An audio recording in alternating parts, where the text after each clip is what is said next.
Okay, so talking about samplers again today, kind of going deeper into that stuff. Okay, so I'm sure everybody can hear me, see everything fine. Yeah, Pikachu reacts in the chat today. Okay, so I shared this in the Discord, so you can go and grab it there and kind of check it out. So today we're going to be talking about multi-samplers and how all that shit works. So we're not going to get like too deep into actually making a multi-sampler today, mainly because that's literally its own beast itself. So we're just going to be focusing on how the UIs work, and then also going into contact. And contact is really deep. It's not, basic by any means. So, yeah, I kind of point out that with contact, people usually stop at the players, and good reason why is because they're really awesome. So there's really not much you need to do if you're trying to get like a real sounding string instrument or some concert percussion or something like that. It's really not going to benefit you too much to go and sit down and try to make one of those by hand, because all those were, made professionally, recorded, all that stuff. So we're going to kind of talk about what it takes to make a really good one. Okay, so the sampler in Ableton is where we're going to start. I have pretty much the whole section from the Ableton website kind of like sectioned off here, just so you kind of know where we're at, where to go and reference back to. So I have everything pretty much in here about the looping, about how to set up loops, mod oscillator section, all the global tab functions. So pretty much everything in the sampler. And then we're going to get into contact. And with the contact outline, this is definitely more beneficial right here, just because the actual manual is 300 pages long. So I went and kind of like found the main stuff we're going to be talking about today, which is how to save patches, how to actually set up your contact library optimally. So it's using your RAM correctly, you're distributing processing correctly inside of your sessions, so you can actually manage huge sessions with contact. Just because I've done a lot of that stuff specifically for like game sound, because with game sound, more often than not, they want you to minimize their bottom line in terms of production. So composition wise, they're going to be trying to make you do everything yourself, and for the most part, most composers can do that. So, how do you do that? Contact really easily. There's different string libraries that allow you to create separate servers, and you can actually create server farms, which means stringing together a separate like Windows computer, even if you're on Mac. The Vienna string library does that and allows you to source all of their strings from a separate computer that is literally just the brain for your contact libraries. And that's something like if you were going to be making some type of composition for a big game, say like Halo or anything of the AAA caliber, you need to be able to create a 100-seat orchestra. So there's a lot of stuff that goes into just being able to get that working in your session, because this was also optimized for 32-bit. So that means that a lot of this stuff is applicable to where everybody else's computers are at currently. You don't have to have like a crazy computer in order to actually manage a lot of this stuff, mainly because samplers do offload a lot of stuff into RAM. Okay, so I want to kind of cover the key terms we're going to be talking about here. So key mapping, zone, root note. Talked about root note a bunch, so that's pretty much how, the sampler knows the original pitch of the sample. So when we record in samples or even create naming conventions, you put the root note in the naming convention. Samplers like the NNXT or even the NN19 in Reason can go and look at the actual name of the file and then designate like a C2 or a G3 and then put it there inside of its own key scale or key mapping. So key mapping is where the sample is on the keyboard. And then zone is going to be its range. So what does range mean? The total allotted keys that are going to be triggered from one sample. So we have a lot of different functions with this. So I kind of point out here that we have 128 keys standard, which is a lot of keys. And there can be an individual sample for each one of those keys. And then on top of that, we can add velocity mapping. So velocity mapping, that allows you to switch the sample based on velocity. So how hard you hit the note, or how fast, depending on how you want to look at it. So that means 128 different velocity samples on top of 128 different key map zones. So that's 16,000 samples if you maximize it. So 16,000 samples standard though. So inside of Ableton Sampler, you can do that. So 128 samples per each individual sample takes, maybe a month of programming and another month of recording. But, at the end of that whole month, you can have a really functional sampler, kind of like Ableton's piano, actually. So Ableton's samplers are really good for that reason. And then each of the instrument racks and audio effects racks and drum racks all have different zone and not auto mapping functions. They have some stuff like that, but not really too deep, say like Contact. But you can pretty much multiply this by as many times as you want inside of an instrument rack. So that's pretty insane, just to be able to handle that many samples.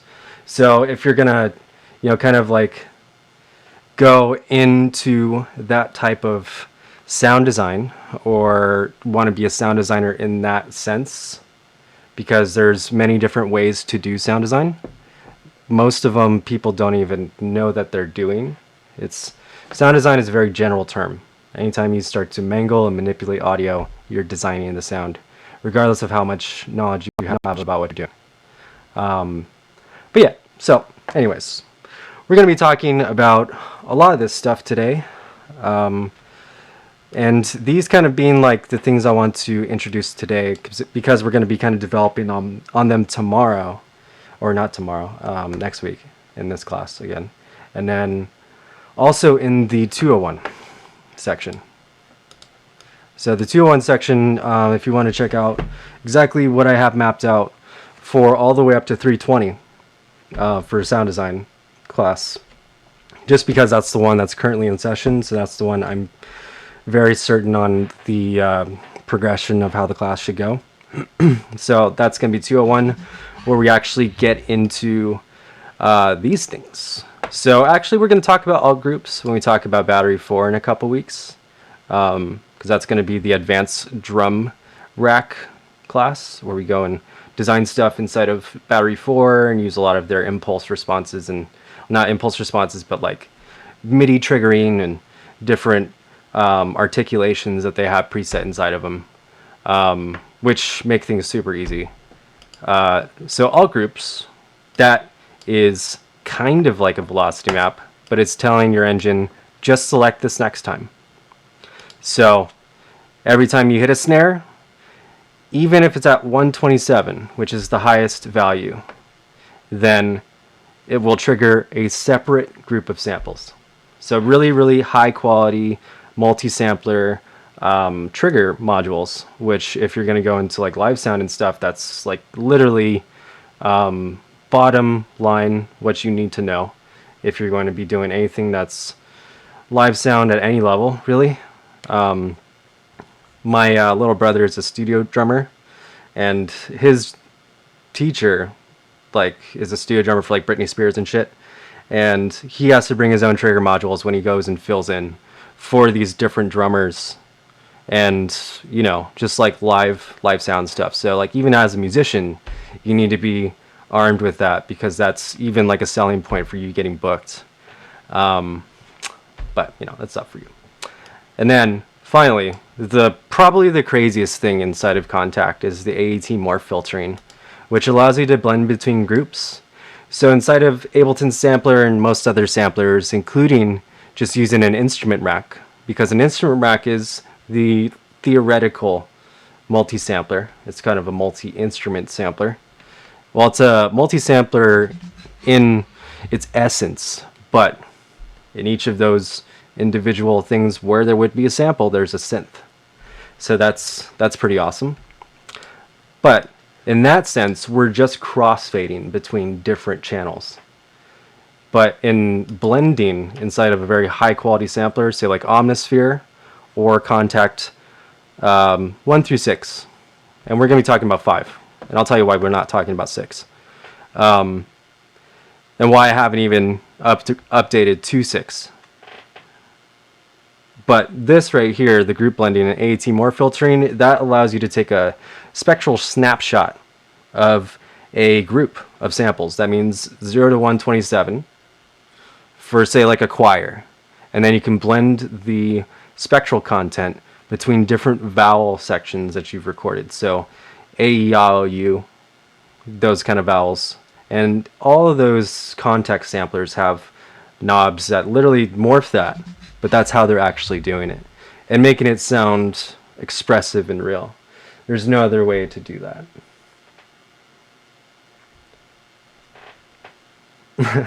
Yeah.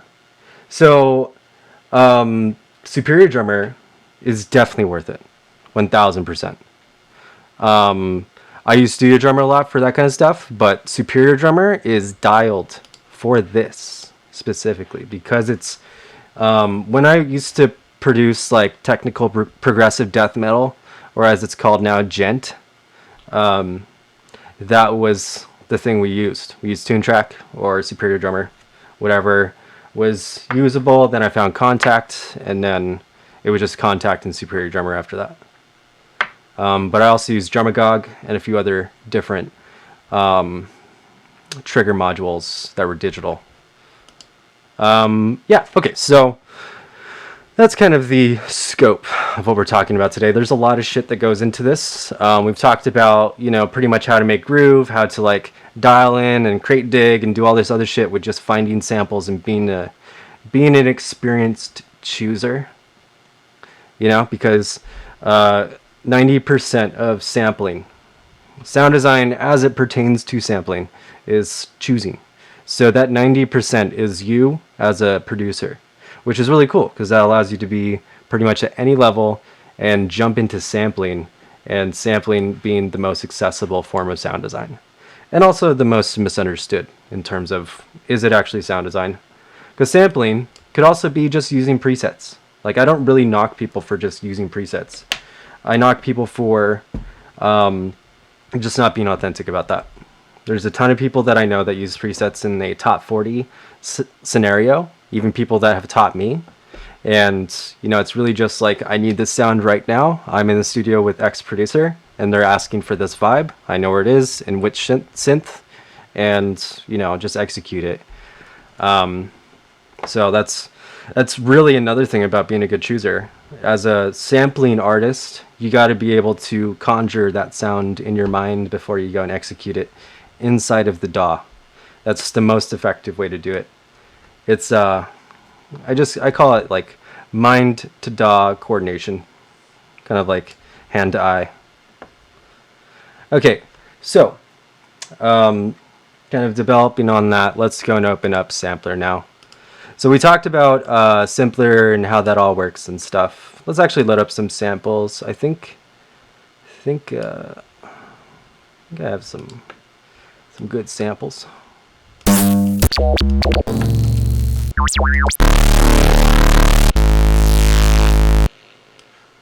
Sick.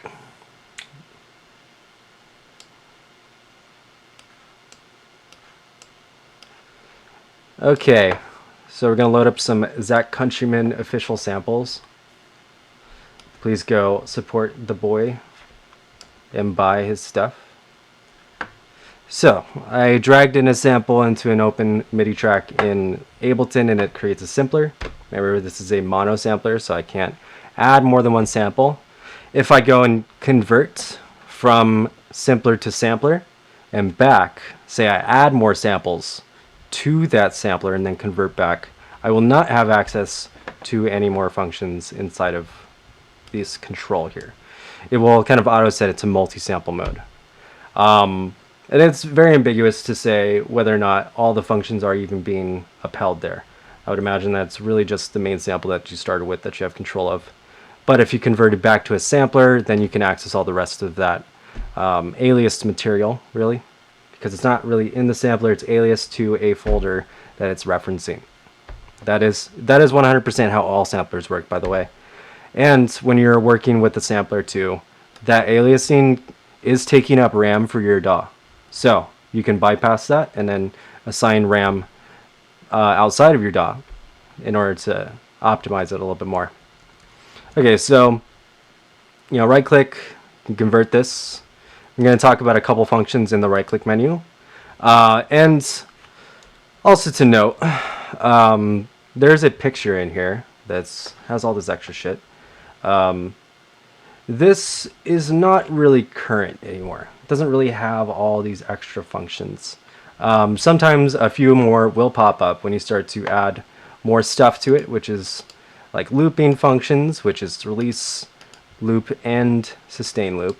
Right click and see some more functions in here. But pretty much what they've done is they've optimized where this contextual menu is, getting both quality and then functionality of its like crossfades as well. So you can zoom in here. That's pretty much it now. So there's really not that much more. Snap marker should snap to 0 crossings, and that should be a automatic function that's on by default, bottom left hand corner here. So everything on this front menu here is pretty much what's going on in the sample, how is it looping, where is it starting from, and it's also sourcing that in samples. So it's not, just putting it in a percentage or in a time value. It is basing it in time, but it is making that time conform to samples. So I can right click, convert that to seconds if I want to see it in seconds. So that's something to note there. You can right click on that. Alright, so now root node down here. This is not an auto locking thing, unfortunately. So we do have to go and find the root note before we go and assign the root note. And this is something that is really common with a lot of samplers that aren't, really, really complex. So Reason definitely was ahead of its game, or ahead of its time and game, because nobody else had the capability to do what Reason was able to do with samplers for a while. Pretty much Native Instruments' answer to all that stuff is Contact, where Contact even includes a Rex sampler inside of it. So that's another thing, which, if you go back to the sampler that also has a Rex player, anytime you see a slice player inside of a sampler, that is a Rex type sampler. And Reason was the originator for a lot of that stuff. Alright, so want to go and find the root node now. Going to just bring up a tuner here just to start, see how it sounds, maybe it'll find it. Alright, yeah, so it's pretty good. Alright, so it's an A flat, but what octave is it? We can look in the spectrum, find that. So is it A flat 1, 2, 3, 4? It sounds like a 1. Alright, so it's an A flat 0. 1 octave below that. So A flat 0, but we also have a cent value. So plus 28 cents. So we go plus 28 cents. So we want to detune it here because that also locks to the sample as well. So you can also reference it now. Once I set it to the correct root note, which is A flat or G sharp, then I can play back at C1.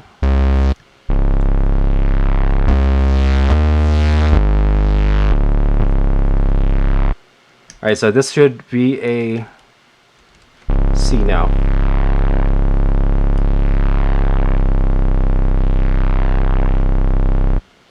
Okay, so it doesn't auto snap to this root note, so we do have to compensate for any cents plus or minus. So if it's plus 28 cents, we have to subtract 28 cents. Why is this important in sampler? Because everything in this pitch oscillator section will not sync up correctly if you do not have that set. So if you want to add FM to the sample, you definitely have to have it set to the correct root note.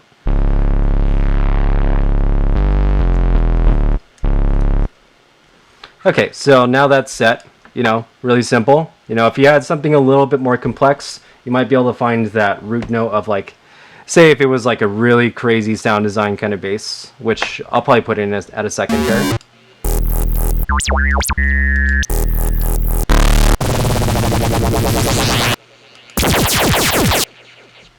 So stuff like this, we can even use as a layer and then drop in other samples and kind of start layering it.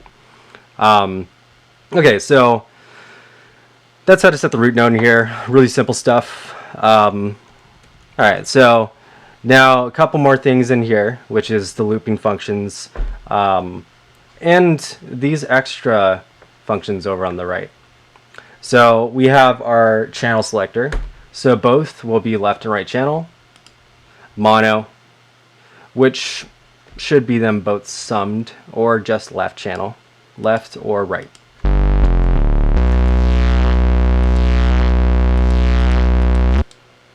So it doesn't change anything, just allows you to kind of look at it.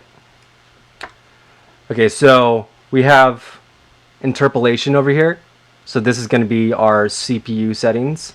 So if I'm just using one sample and I'm going to be using this as my main bass, I'm probably going to set it to best interpolation, just so it has kind of like the best quality to kind of repitch this with. And this really affects how it goes and pitches it down below the root note or above the root note. It's not really super audible, but if I was to be looking at it in a spectrum, it probably would add a little bit of aliasing up in the higher frequencies, giving me this little like peak above like 10 kilohertz, about around there. Then we have our RAM button down here, and this is gonna pretty much take whatever sample you have just chilling in your sampler and then offload that file into RAM. So the size of the sample will be kind of loaded into RAM for your session. And that's definitely going to bog down your CPU after a while if you're using a bunch of samplers with huge long resamples and stuff. And I end up doing that half the time when I'm loading in random samples from like my resample sessions.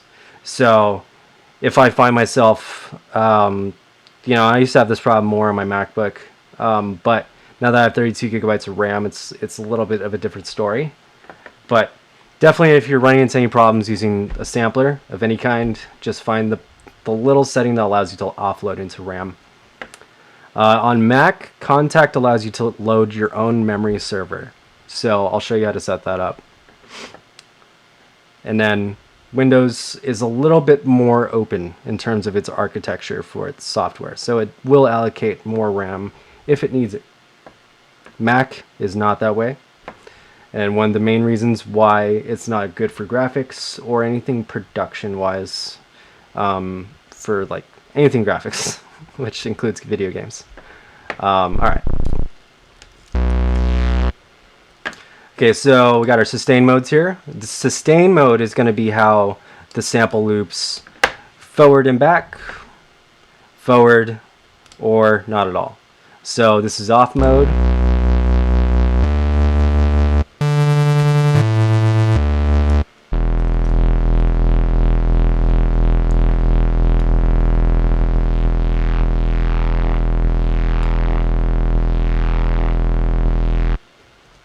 right, so pretty simple. So we also have this other section over here. So we have a detune. So this is going to detune our sustain sections.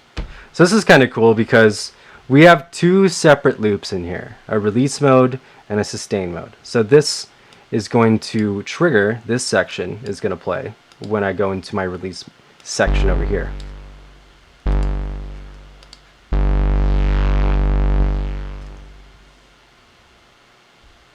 So I do need to have it somewhat long, and then it will play through my whole entire sustain loop. So this is really good for like pads and stuff. So if I was going to make this into a pad, it would be more like a drone.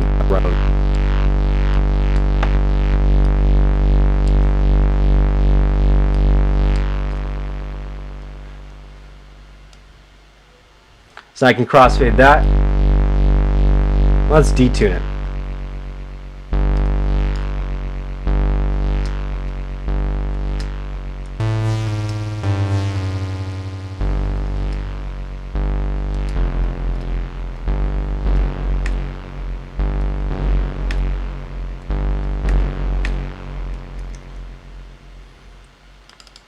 So I'm creating like a beating, just overlapping two notes right now because I do not have any voice settings on here yet. But yeah, that's really how these work. So when you link these functions here, it links your start time. So sample start and your loop start.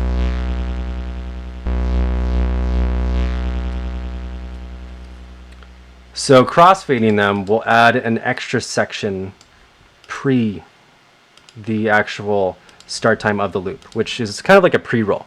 So it gives you more information to work with. You know, this is really cool when you want to go and like kind of scan around a sample, find the right spot.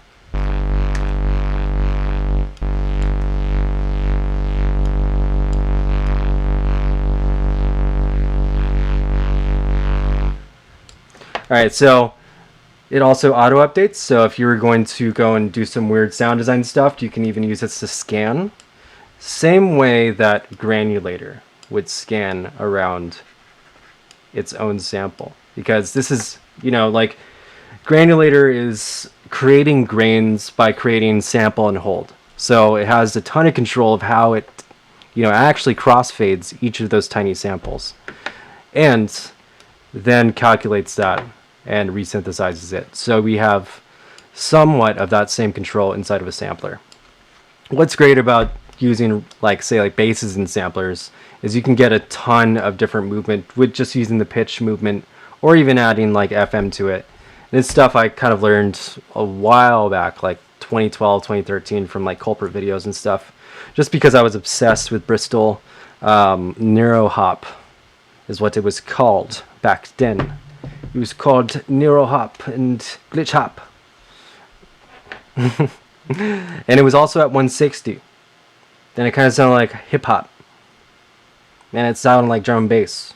And drum and bass producers would hop back and forth between Neuro Hop and drum and bass, kind of like Scope. I remember. That was kind of the golden era of like Neuro, in my opinion. This is the new golden era, of course, because we have all these new synths. But that was when it was really just fucking raw and nobody knew about it. Okay, so we got all this stuff simple. We set up how to set your root note, how to make sure it's in tune, scale here. Leave that at 100% unless you want to go and do something weird. This is going to change the key scaling for the actual sample. ×2, it will start to create microtonal kind of stuff. So it's not going to be in tune anymore. So you want to put that 100% unless you don't want to be in tune. So you can also set volume here and pan. So if you want to stack up multiple samples and put them left and right channel.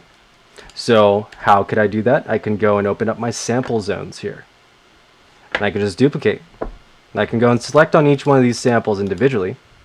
Pan one left, pan one right. Maybe I want to detune them and create some stereo imaging.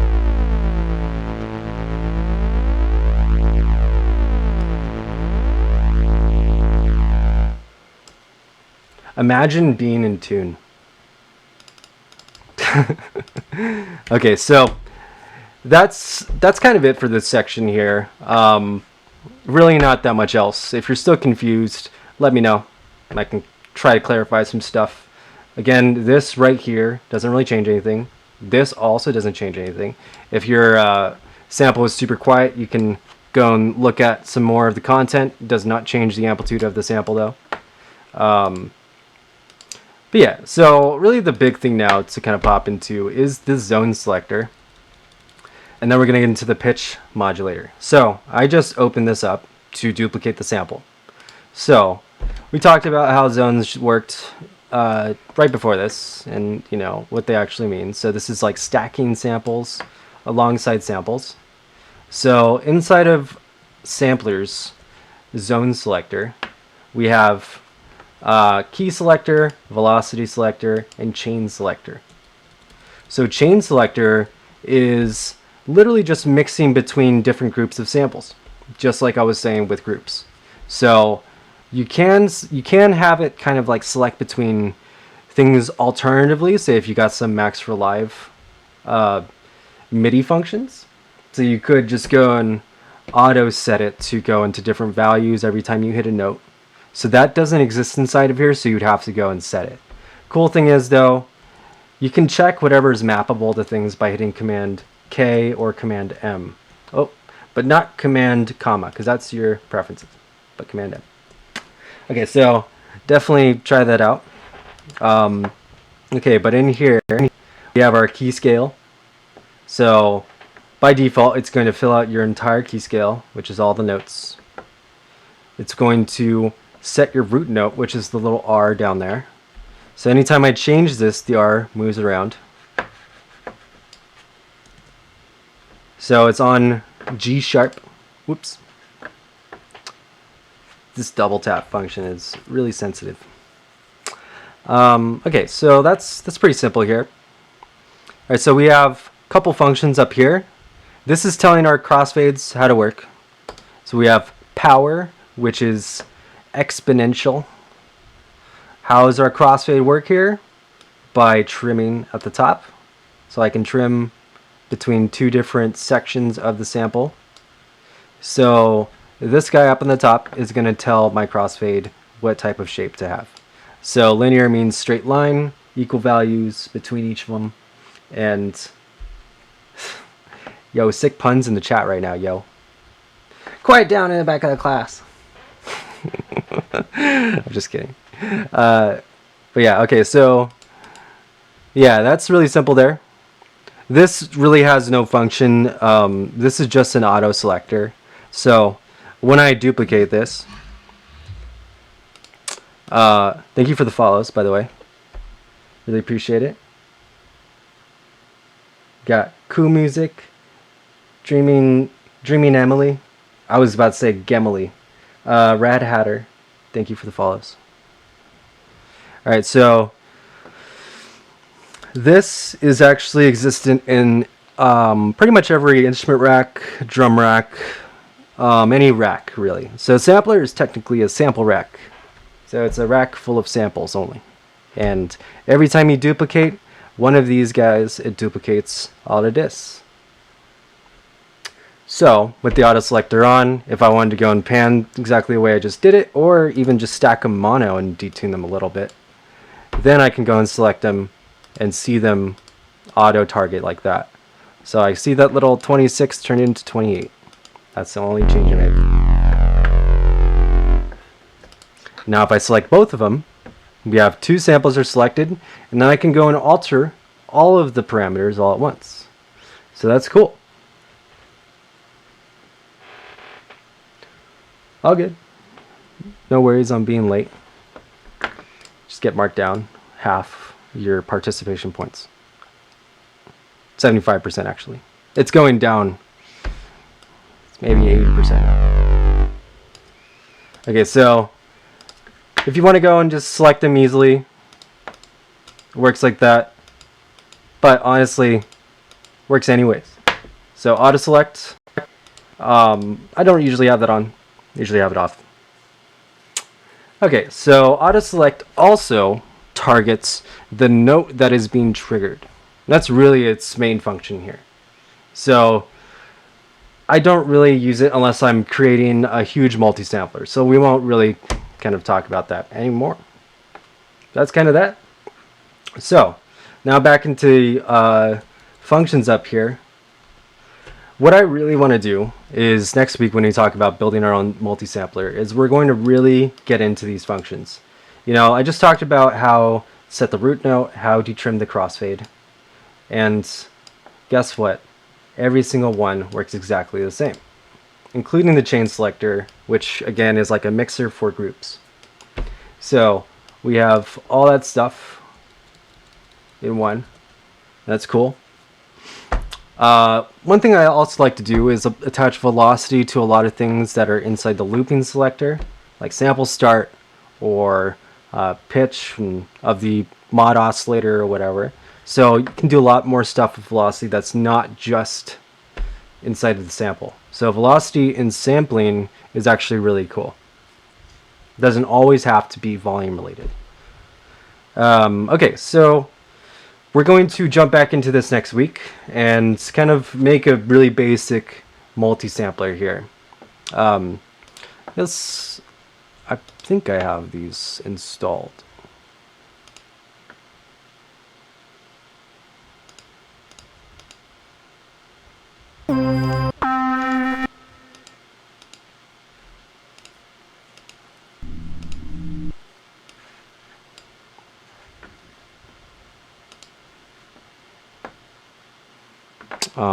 Looks like I forgot to install that.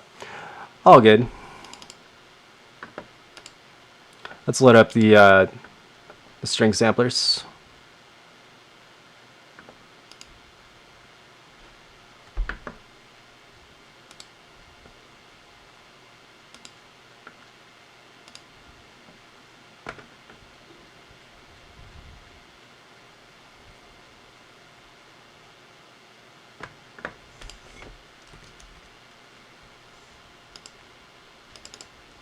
Okay, so I just want to give you guys a little kind of look into what's going on inside of this. So these are all samplers in multi-sample mode, but we can check these out in here. So just like I said, it just kind of sums everything up into like a nicer little package in sampler, but it should hold all of its info.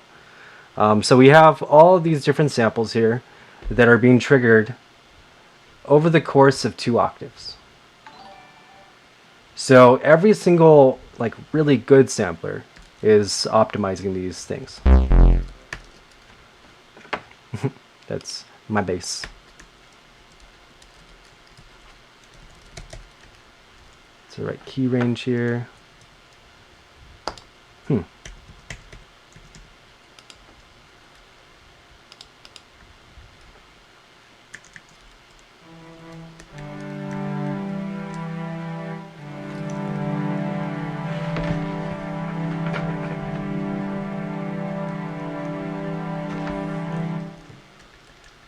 So change velocity.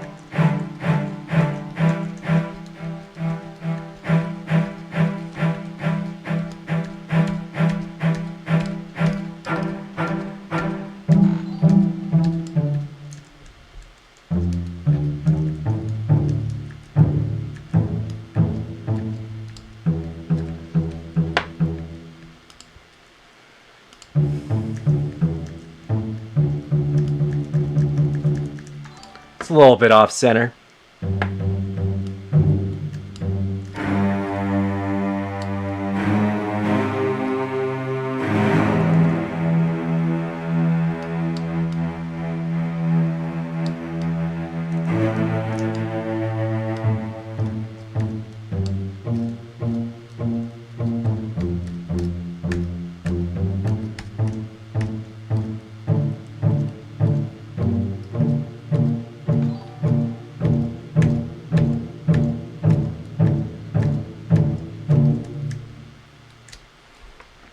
Alright, so it sounds pretty decent. Not bad. It's not great. But that's just me knowing what a really, really, really good one sounds like. So, I mean, this is actually really basic too in terms of like the depth at which even just the Ableton sampler can go. In terms of string samplers, if you're looking for really good shit, I recommend going to Spitfire Audio and finding some of that shit. Getting your hands on it some way. In a way I don't need to know that. Which is buying it. Which is buying it. How could you even think about not buying it? I did not even say it. I said buy it. Okay, so, you know, if you were gonna not buy it, pretty sure Contact that wasn't even bought would probably listen to a not bought version of Spitfire. You have no fucking morality, dude. How dare you get a non-bought version of Contact and a non-bought version of Contact samplers that won't talk to native access? How dare you do that? I abhor you. I loathe that. Ooh, we got Arc emotes in the chat. Big. Arc album out right now. I'm excited. New Arca means good vibes for the rest of the week. Okay, so now we've talked about that shit. Let's just go and make this kind of crazy. So let's go into the pitch oscillator section here. So we're going to be talking about FM synthesis in the next few weeks. Just consistently. Talk about phase modulation synthesis next week. We're going to be starting operator and FM8 after that. So there's a ton of FM stuff we're going to be doing. Personally, though, my favorite form of FM includes samples. So that means if you want to go and make a phase plant patch that was using samples really as its main sound, that is definitely acceptable as your homework, because technically that is a sampler. Okay, so let's just check this out now. So we have our basic envelopes, you know, attack, sustain, release. Let's talk about what's different about this envelope. And this envelope is also going to be exactly the same envelope that's inside of operator 2. So some envelopes don't have some functions. So you click on the little button here, and it gives us all of our curve functions. You can use that manually like that by just popping it in, or click on it and then move it manually like this.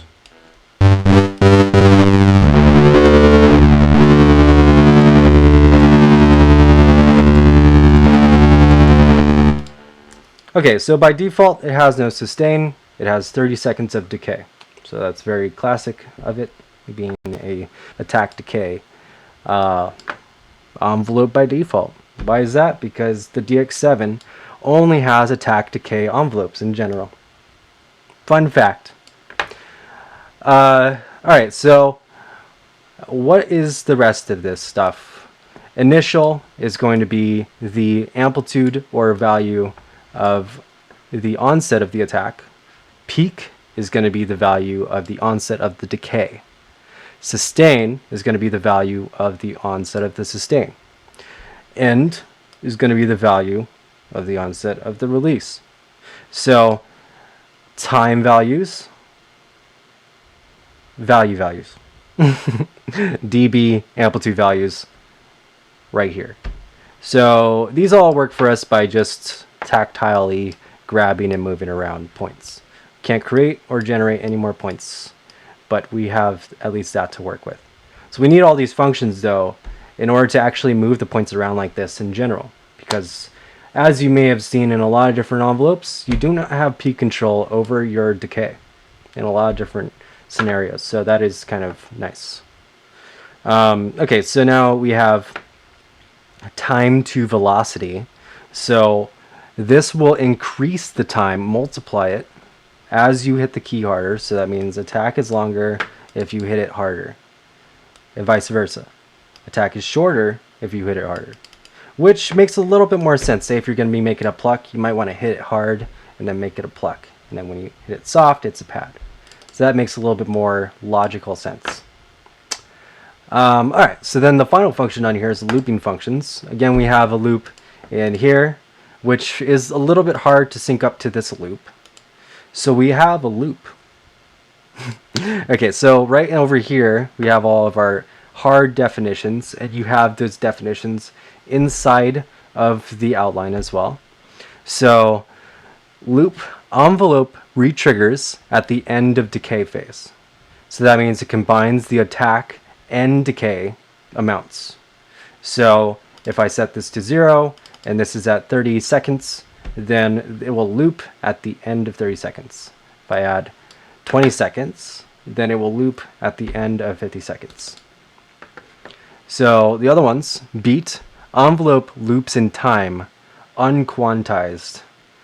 And that gives us our value right here. What does quantized mean in this sense?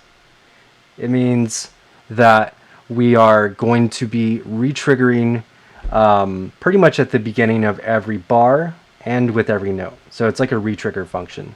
So that means that when it's in beat mode, it doesn't do that. When it's in sync mode, it does do that. Quantized, if the set is playing. So it retriggers at the beginning of every bar. That is if it is looping. So that means like if it's looping at a triplet amount, which is 24, 12, 6, 3, then it will retrigger at the beginning of the bar if it's on sync mode. Then trigger mode is not a loop mode. Trigger mode is combine, attack, and decay and play to the end of it, regardless of the gate. So it unlinks from the gate and it becomes a trigger module like a drum. So this is really good when you're making trigger modules inside of this, because then you can really make real trigger modules. Snares can end to the end of their actual recorded decay and then layer on new snares or pull them out depending on how many voices you give this sampler. So I'll talk about that more. But this is for the oscillator too. So I'm talking about this because this explains this, and it also explains this. So all of these envelopes are dope. These are good envelopes. They're basic ADSR, but they have looping functions that I use a lot. I use these looping functions in place of LFOs more often than not. And then, say if I was going to use it in sync mode. If I go and have this set in sync mode here, maybe sync mode here, maybe sync mode here, so everything's in sync, then I can highlight Command G, which creates a group, gives me macros. Then I can go and right click, map to macro, map to macro, map to macro. And now these are all sunk, and I can control all of the speeds with one macro knob. Yes, so time velocity settings are there as well. And you can add to that with this as well. Even off velocity, which is kind of a weird thing. Some controllers don't even give that info. Actually, most. So aftertouch is also a thing, which is cool.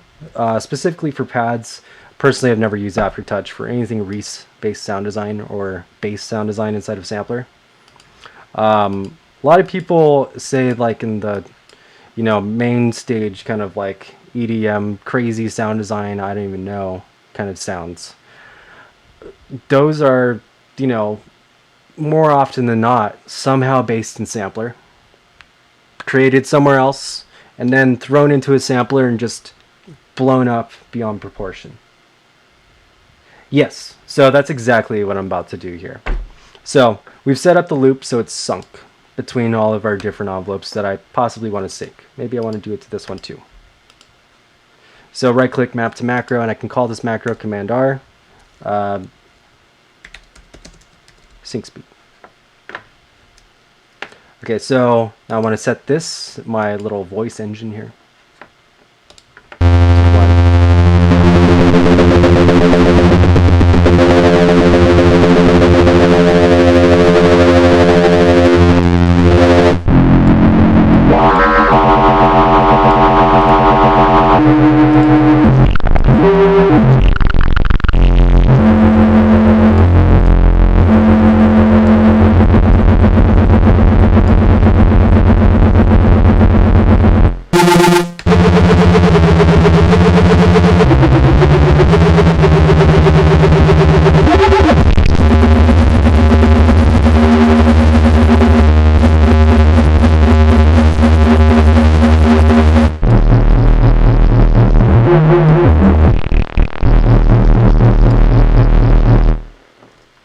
Okay, so basic.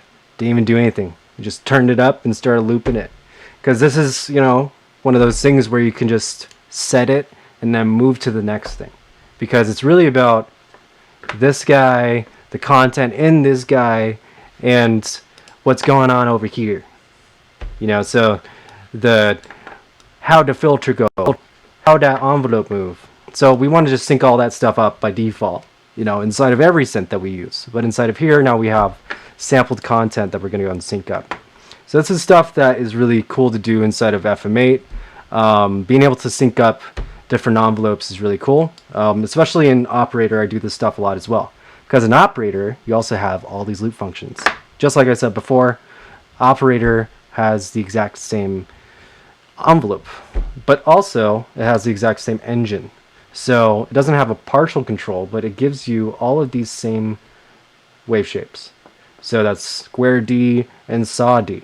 Saw D and square D kind of bypass the limitation of 64 partials and go like, I would say above like 100, maybe to 300. That's being generous. I think it's more like 128. And it also naturally descends, so it doesn't have like a hard cutoff like it would at 64. But why would you use something that's a little bit less harmonic specifically for something that's really harmonic inside of the sample? So you don't want to kind of like use extremely harmonic content on top of each other, because then you just have like a crazy mess. And then also this, the root note. If you do not set the root note, then your FM will not sync up. And let's hear how that would be if I was just to have this at C3.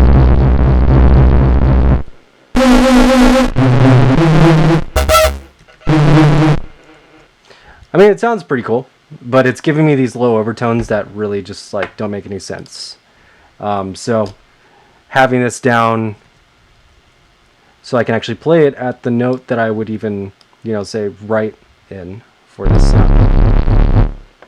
So now all the low end lines up with this actual FM sound. So yeah, to Stosu's question, it does give you more control over the FM, mainly because we talked about this before, but just to reiterate, harmonic series is how everything lines up in harmonics. So when we're talking about FM, in order to create perfect sidebands, in order to create, say, a multiplication of the fundamental and not just an offset, a randomness to it, you have to have it line up in sync with the harmonic series. That means the exact same length of waveforms across the board.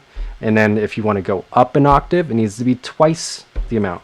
It needs to be exactly 4 times the amount, or exactly 8 times the amount. If it's at C3, then at a ratio of 8, there's a good chance that it's offsetting from. So if it's at C3, then that means that the pitch is super high on the original sample. So 8, I guess, iterations or cycles for one sawtooth compared to about maybe 1,000, you know, which means that the original sample is now being pitched up to like 800 hertz or 1K. So it doesn't line up at all. It creates undertones, and you can be like have a method with that. And there is a lot of ways to create undertone modulation and sidebands below your fundamental. And I do that stuff a lot, especially with respaced sound design. But if you don't know what you're doing, you're just like making random shit. So I can definitely be really particular about adding some of that like guttural kind of shit into the sound with this control. So now with doing that, if I wanted to go and modulate below a ratio of 1 at 0.125, which is divided pretty much by like, I guess like 8.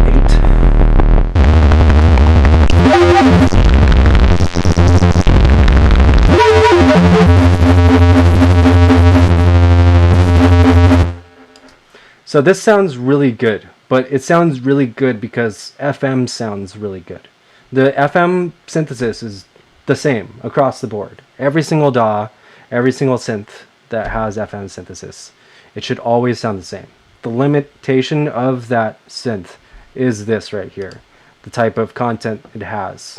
But essentially, you will be able to make the same exact sidebands from the same exact pieces. And that's how it should work. Why it's a theory and like a form of synthesis and not just theoretical spectral, where spectral is just an all-encompassing, we can just create content like this. Whereas FM synthesis is a process and applicable to, I don't know, thousands of different applications outside of music. So it's a crazy thing. All right, so we have a respace going on here. Now we have our pitch envelope. So I have this sunk up over here. I'm not actually modulating anything yet. And you might notice that this one looks a little bit different. So this is a bipolar amount. So it gives me plus values and minus values. So when I go plus here, so plus 12, that makes this minus 12. So if I go minus 12, that makes this plus 12, and this minus 12.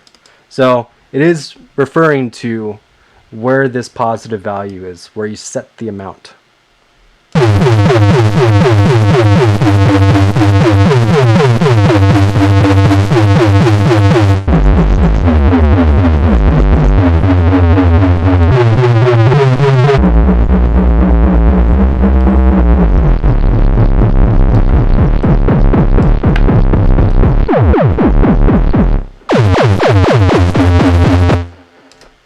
Alright, so that's cool, to be able to control a pitch envelope with the same exact loop.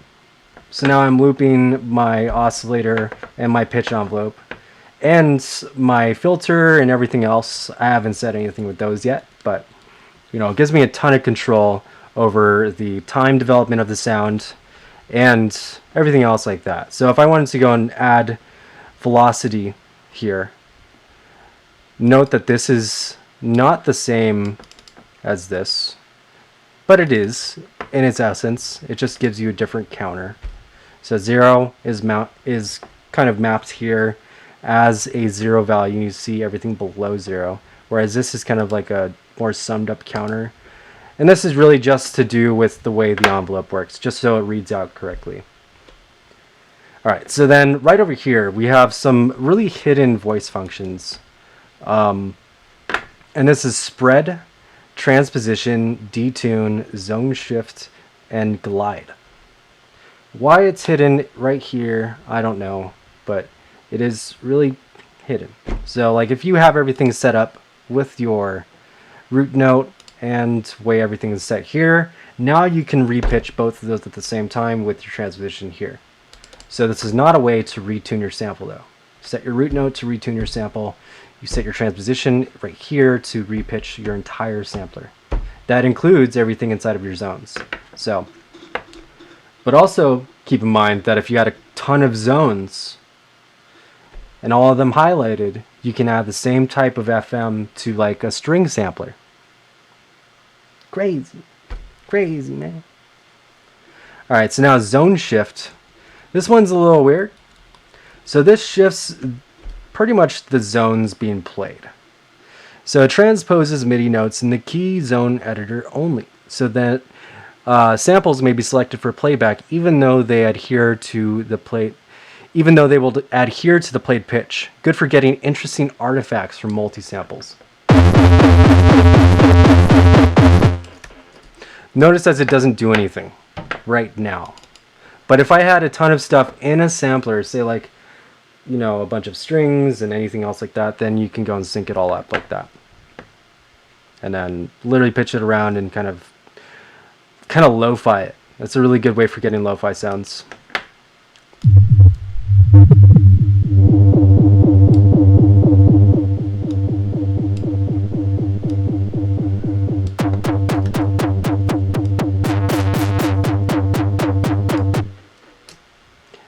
Good question. What do zones do again? Right here. Whoops. Right here. This is a zone. This is telling my sample to play back and repitch throughout the entire sample. So zones are the range of keys that it's mapped to. Okay, so again, back to this. We have our filter now. and this is going to be the auto filter that's inside of operator and all of the other auto filters. So we have all of our different circuits, more circuits for high and low pass. So we have all of our MU circuits right here, OSR, MS2, SMP, PRD. And these all have their definitions right here. So, you know, they're all different types of hardware circuits. So some of them have a little bit more resonance than others. PRD is probably the most resonant because it's the ladder circuit without limiting. So it's not going to be limited. It's not going to be hit down to 0. So you could over resonate it into a shaper or something like that. Okay, so that's pretty cool. You can add that right here, and it gives you a different amount for your drive. So this is the type of filter and type of drive it has, like tube distortion. Then you have a wave shaper. So your wave shaper, this is where you can do like sine compression or bit reduction. So 4-bit is like sine compression with a triangle wave. And then hard or soft clipping. So clippers.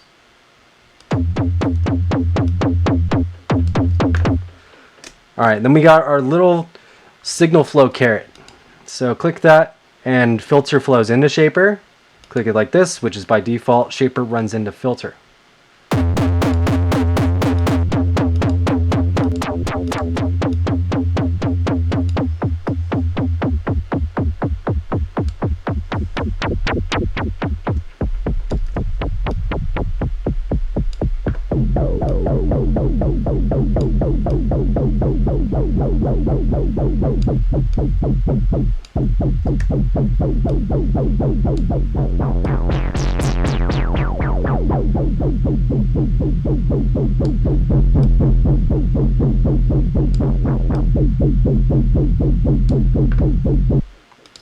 So I'm going to use a PRD now. I'm going to pull back the resonance before I do that, which you should too.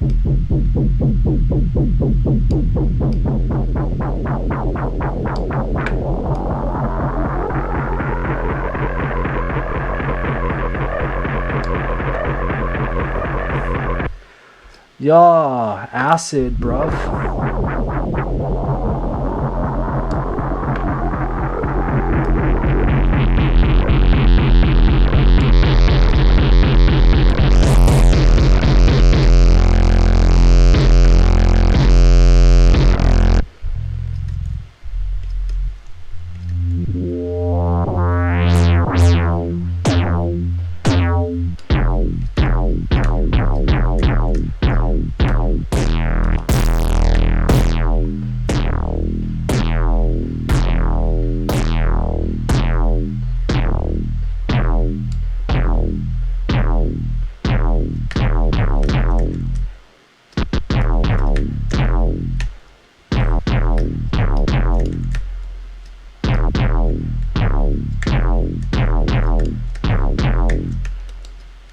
Now add a little bit of release here. I'm going to add a release here.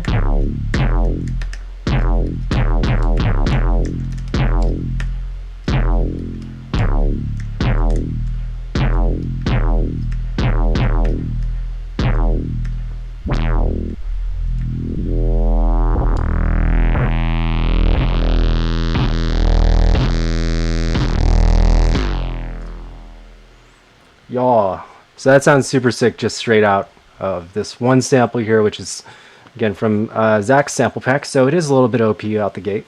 But, you know, definitely really cool stuff. A lot of shit you can do just with utilizing its, you know, on the surface functions. There's really not much else to that. So, you know, again, you can put in a bunch of different content, you know, mess around with that. Add different types of FM.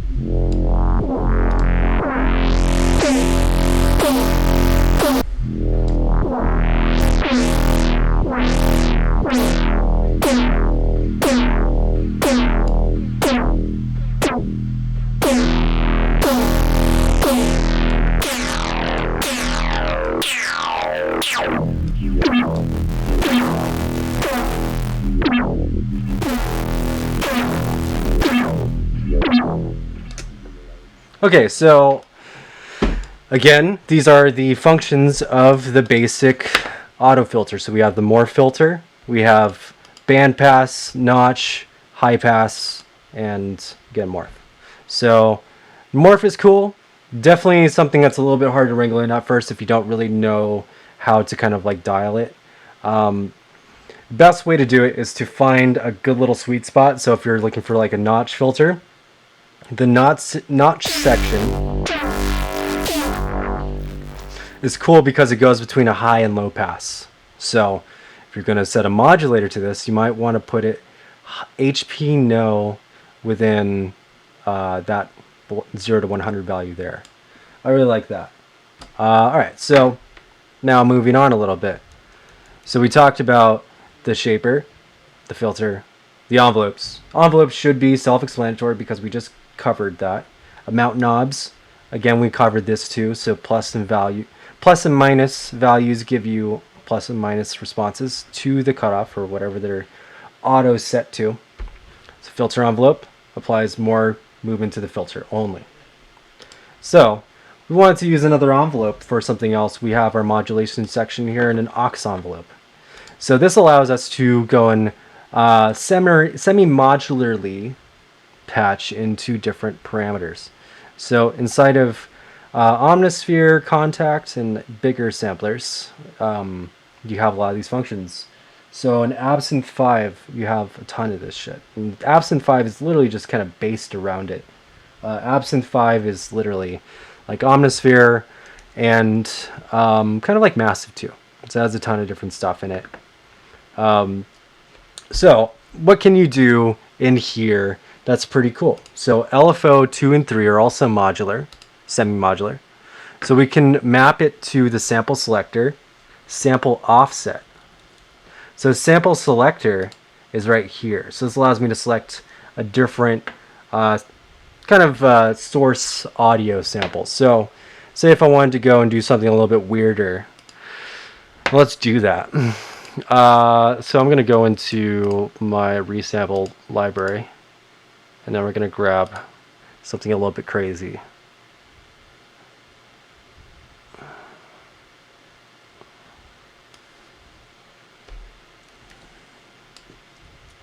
So again, this is going to source a lot of audio. So when you go and chop something out, it's good to consolidate first.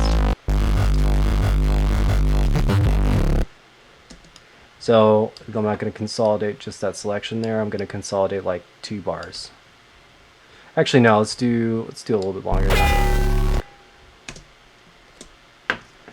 Sounds good. All right, so I'm going to get that, and I'm also going to get one more. I want to get a really weird one. These are they have a little bit too much pitch. Those are just good in general by themselves. I want to get a really weird one. 1 second. I know one.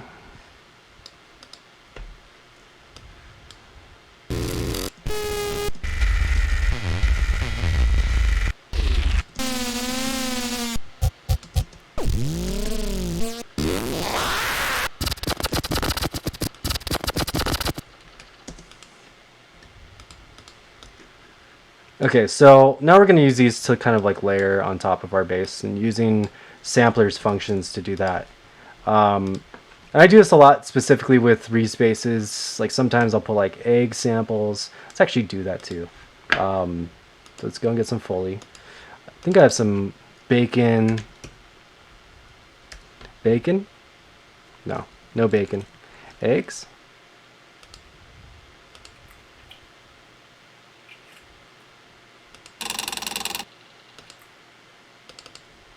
Cooking?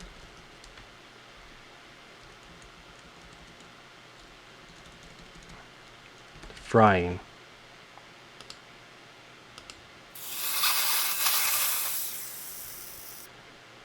So that's good. Now I want to get some eggs.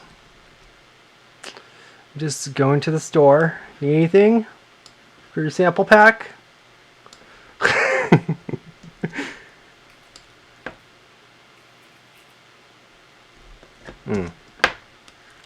Sounds like an egg. Okay, so this is all stuff I like to use just because it's weird and just really texture based. So we're gonna get those eggs and get that. Okay, so I'm gonna show you a quick function here. Highlight all, distribute ranges equally. So this allows us to easily map these and they overlap. So now I can use this to select.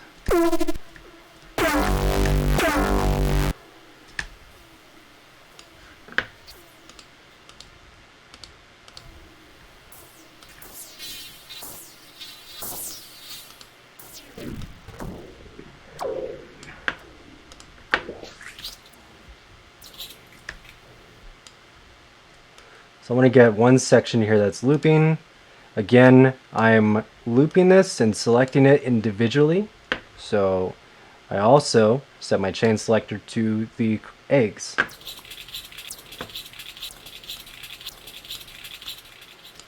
So what am I going to do after this? I'm going to kind of overlap them at different sections and maybe add a modulator to this.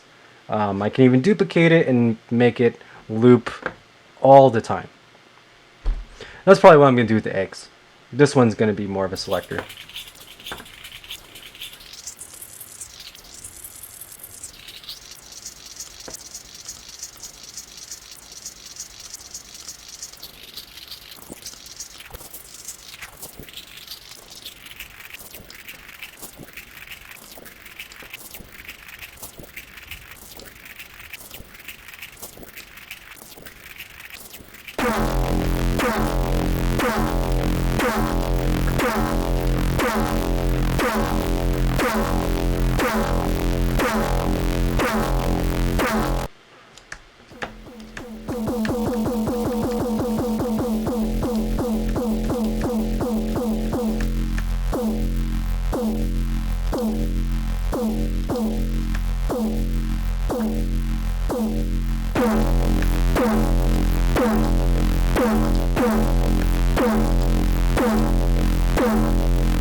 Okay, so now I'm going to layer these and crossfade them together.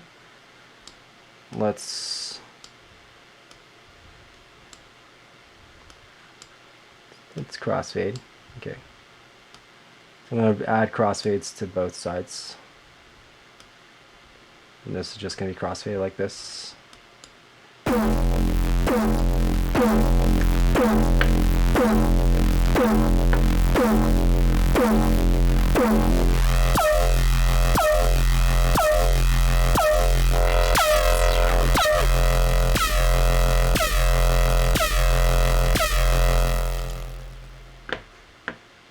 Okay, so now I'm going to modulate this sample selector with my LFO.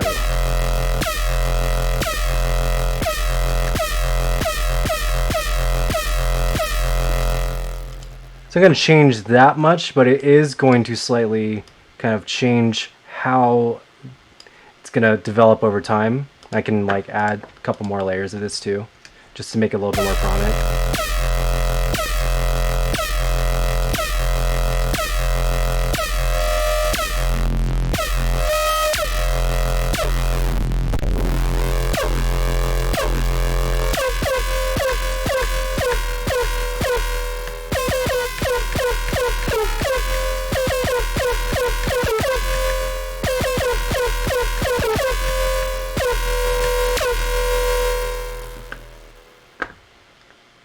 Are you getting harmonic?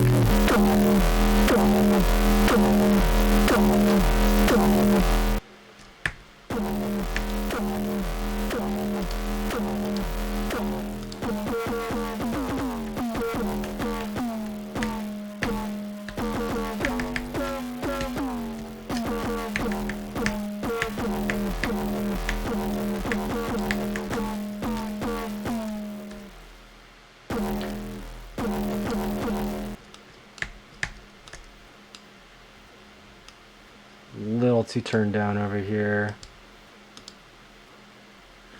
Ah, Let's also set this root note.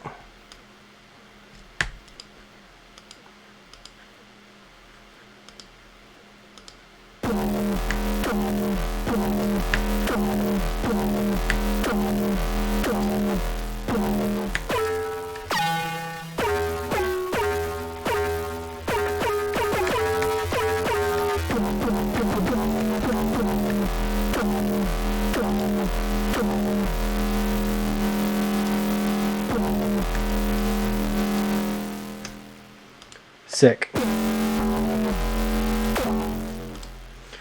Alright, so now I'm going to go and move some other stuff around here. So pitch sample only or pitch oscillator only. This is another thing I like to do. So just add a little bit of movement to my FM oscillator.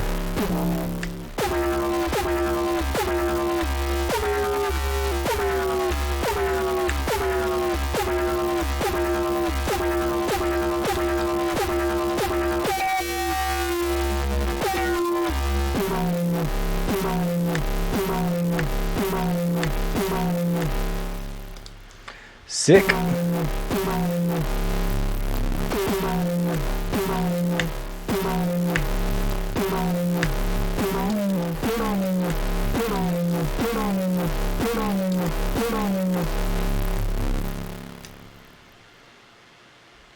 Okay. The egg's root note is the chicken. I don't know, man. I don't know what kind of question that is. The root note of the egg is E. Okay, so another one I like to attach to this modular thing is filter morph. So I'm going to go and sync that again. I'm going to do that in like quarter note value to start with, and then do a ramp value.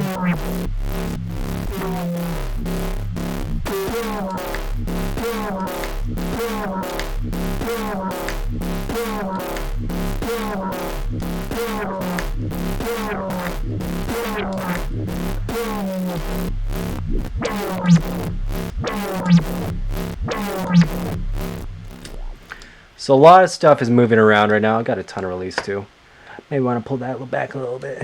But we are moving around our morph section here, which I want to keep it kind of within that notch high pass kind of section there. So I'm going to set it to about 10 to 20. I can reverse this value by giving the opposite over here. Opposite ramp. Or just sending it the other way. Either or.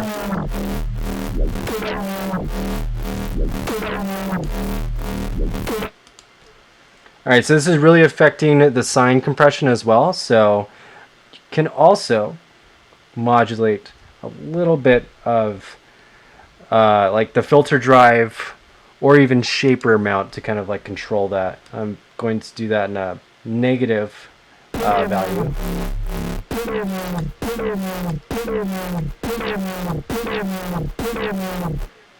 Just a little bit.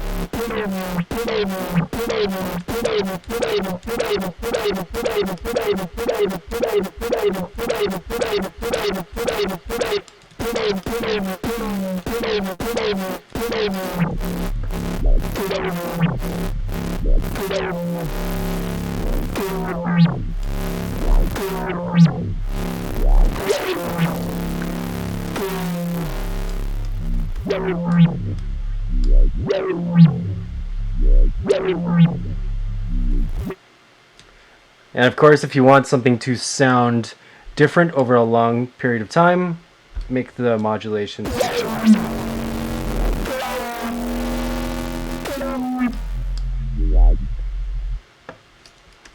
So this is a really easy way to make drone sounds. Just run it through a reverb.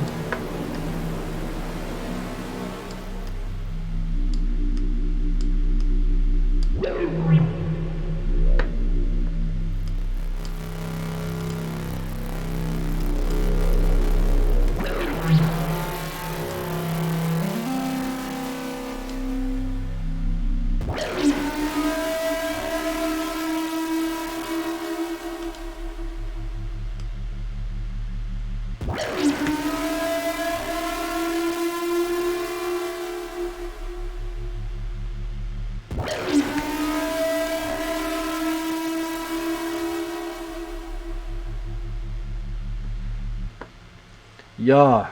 So that's like a whole intro in one note. Okay, so it's like we're dropping some frames for a second. But yeah, there's a ton of stuff you can do with that. I'm using the filter morph and a couple other things.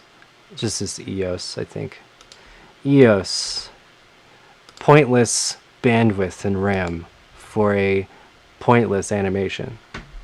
EOS. Good plate for a pointless animation. EOS. I just made the whole selling brand for it. That's what they're gonna do. That's how they do it.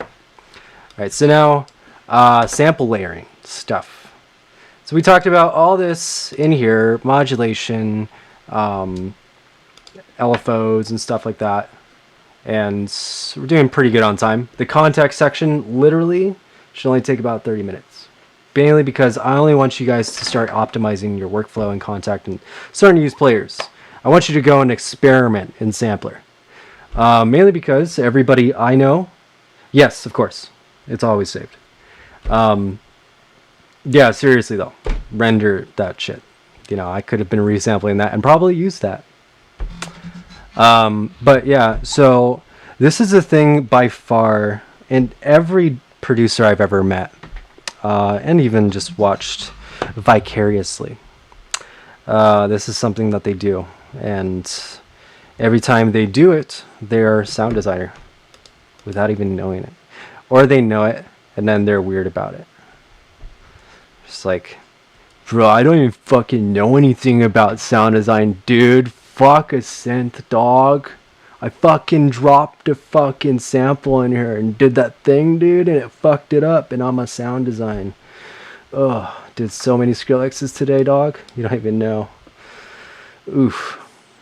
But yeah, not to just like talk some mad shit, but you know, this is a thing that you can go and just drop shit in, fuck it up, and it sounds really crazy dope. How to make it sound even more dope is being in control of the pitch, being in control of this stuff in the bottom of the sampler, which is how to control the sample, how to loop it, how to pitch it, how to make sure it's in pitch with its own FM oscillator, which is completely unique to Sampler and Ableton, by the way. Just to have this in like this multi-sampler section. 0 other DAWs have this stock. I haven't found it. If Fruity Loops does, then that's news to me. I did not know that. But Logic does not. Pro Tools doesn't have shit. So this is the one. If you're going to start in any sampler and be able to get random crazy shit, you know, this is the one. Nasty Nasty is probably one of the kings of random samplers. He's got gigabytes worth of Nero basslines trapped in samplers. And he's a dude who really likes that in his workflow because he has like a ton of sounds that he's like spent like years developing, you know, because he's just been doing it for a minute. So he just got tons and tons of that shit. But you know, this is something I do pretty much in every session and in all different types of ways. And I showed you guys, if you're into my music at all, the I Know You See It track that, you know, that was how I made all those sounds. So it was like, in order to make the pitch move, like the that was all pitch oscillator movement here. I also attached LFO rate to my aux envelope.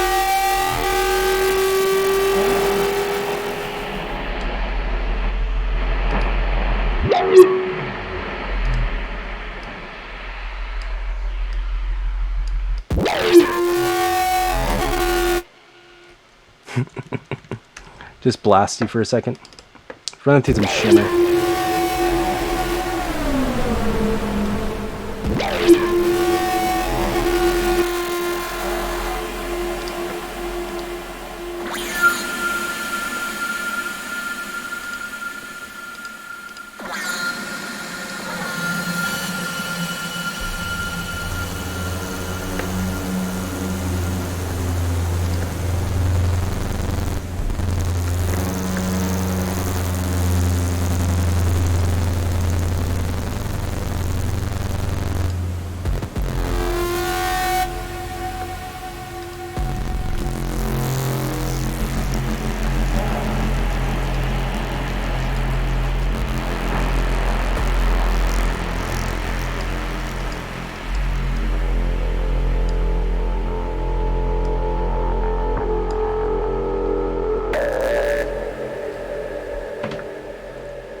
right. Oh yeah, I haven't got the new Valhalla VST yet, but it looks super sick. The new tape delay.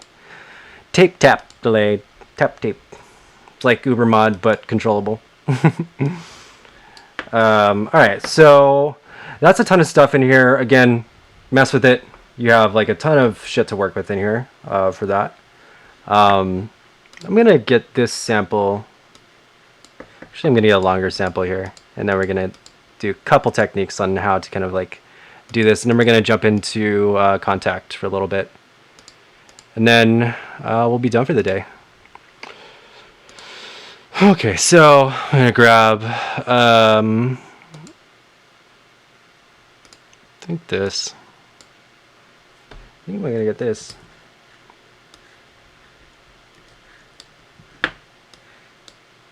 So a bunch of good stuff in this sample.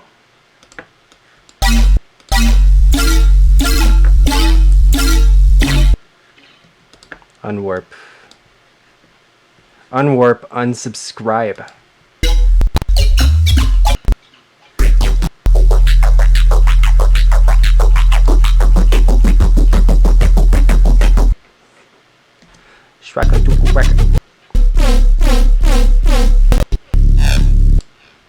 Okay, if you can't decide, you're like, wow, all those sounds, dog.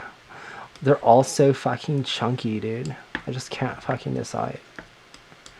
Just put them all in there and just use your sample start to kind of like select the one that you want. This one.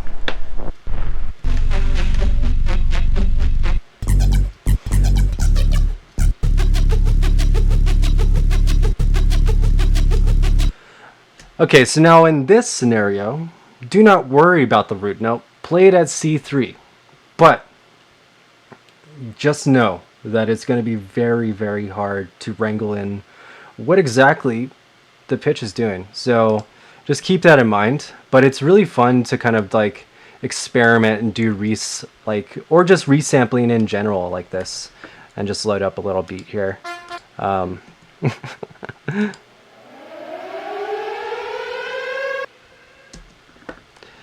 That's it. I'm gonna grab some drums. I guess we'll go straight to the John Casey sample pack, just for the fuck of it.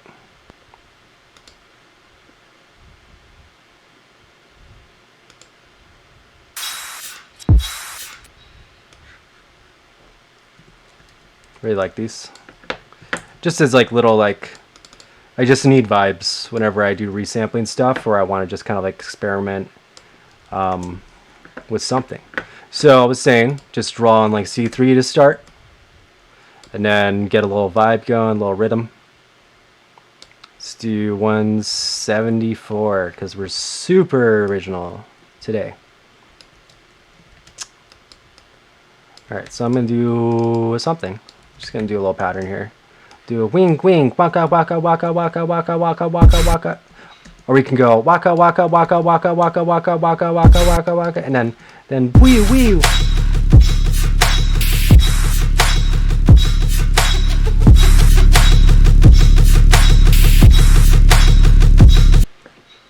And then you want to go and showcase the waka.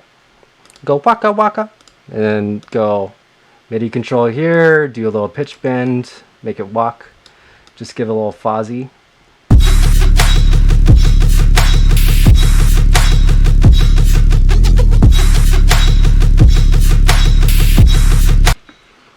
Alright, so that's some chunky vibos. Okay, so now I want to go and take off all velocity to modulation, or to volume. Velocity modulation to volume. Take all that shit off. Then we go to velocity, and also note that we can attach things to pitch bend, attach things to foot controllers, mod wheel. So I have a pitch bend moving, so I can add, say, the oscillator is going to be a little bit hard in this situation, but the content in the sampler is making up for that. So let's start with this velocity to sample offset. So I'm going to set that to 100. Okay, so now we got selectors in here, so I can select the sample. Maybe you want to hold this one out.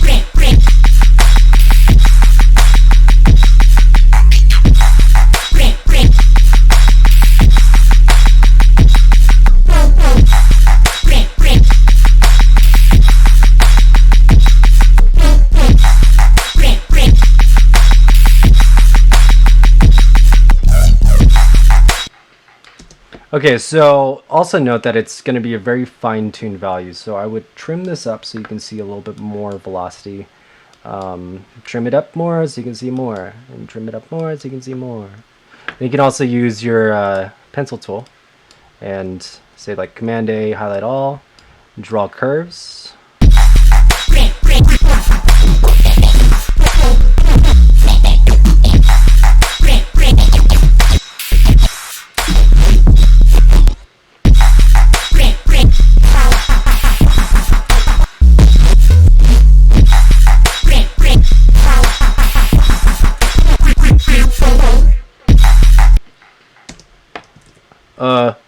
Not all of those work, but I was doing that super randomly, so don't judge me too hard.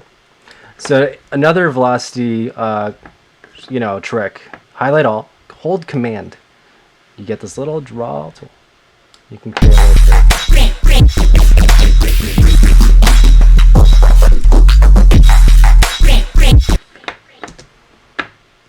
Okay, so again, you kind of want them to be a little bit dialed, so you want to listen to each note, and kind of find a little rhythm. If the content you're working with is really rhythmic already, then you might want to do like individual hits like this and maybe not so quick, because then it's going to be subdividing.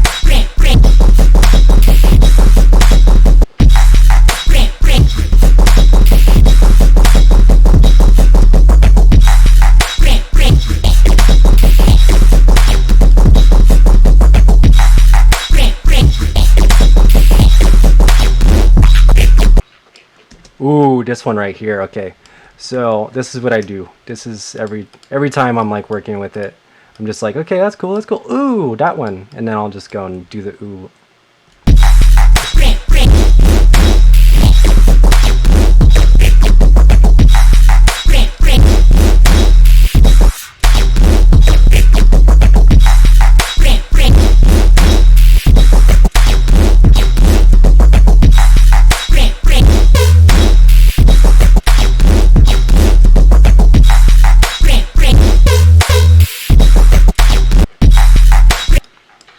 And then you have control over pitch.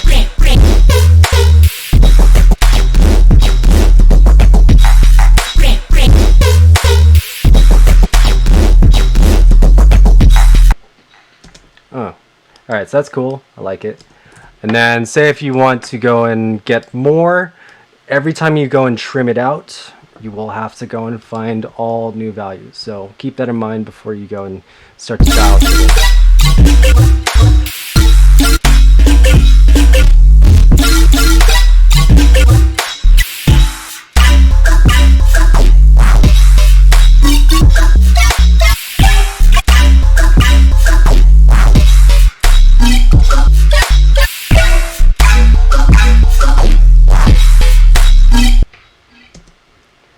Oof.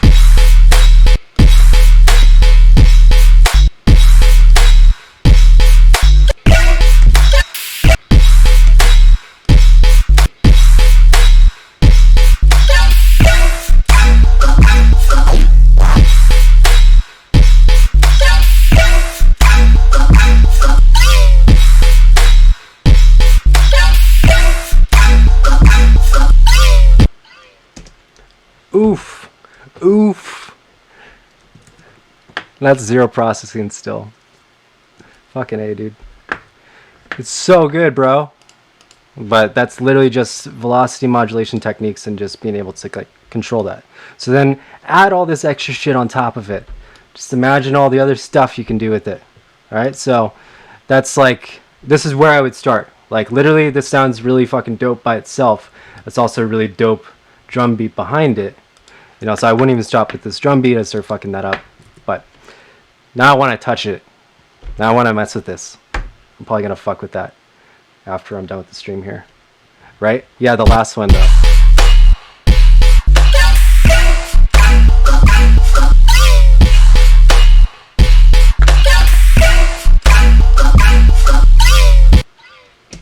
This last one, dude, is just so fucking gross. And then also, last thing, if you don't know, now you do, hold command, we'll trim velocity.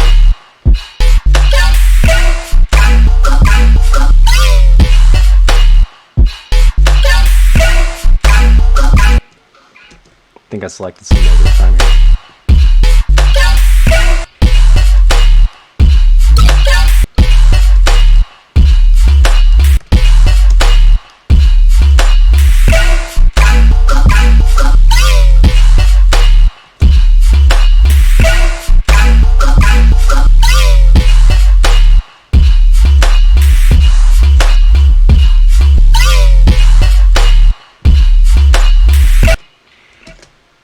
Yeah, okay, so before I get any more sidetracked here, that's really tight.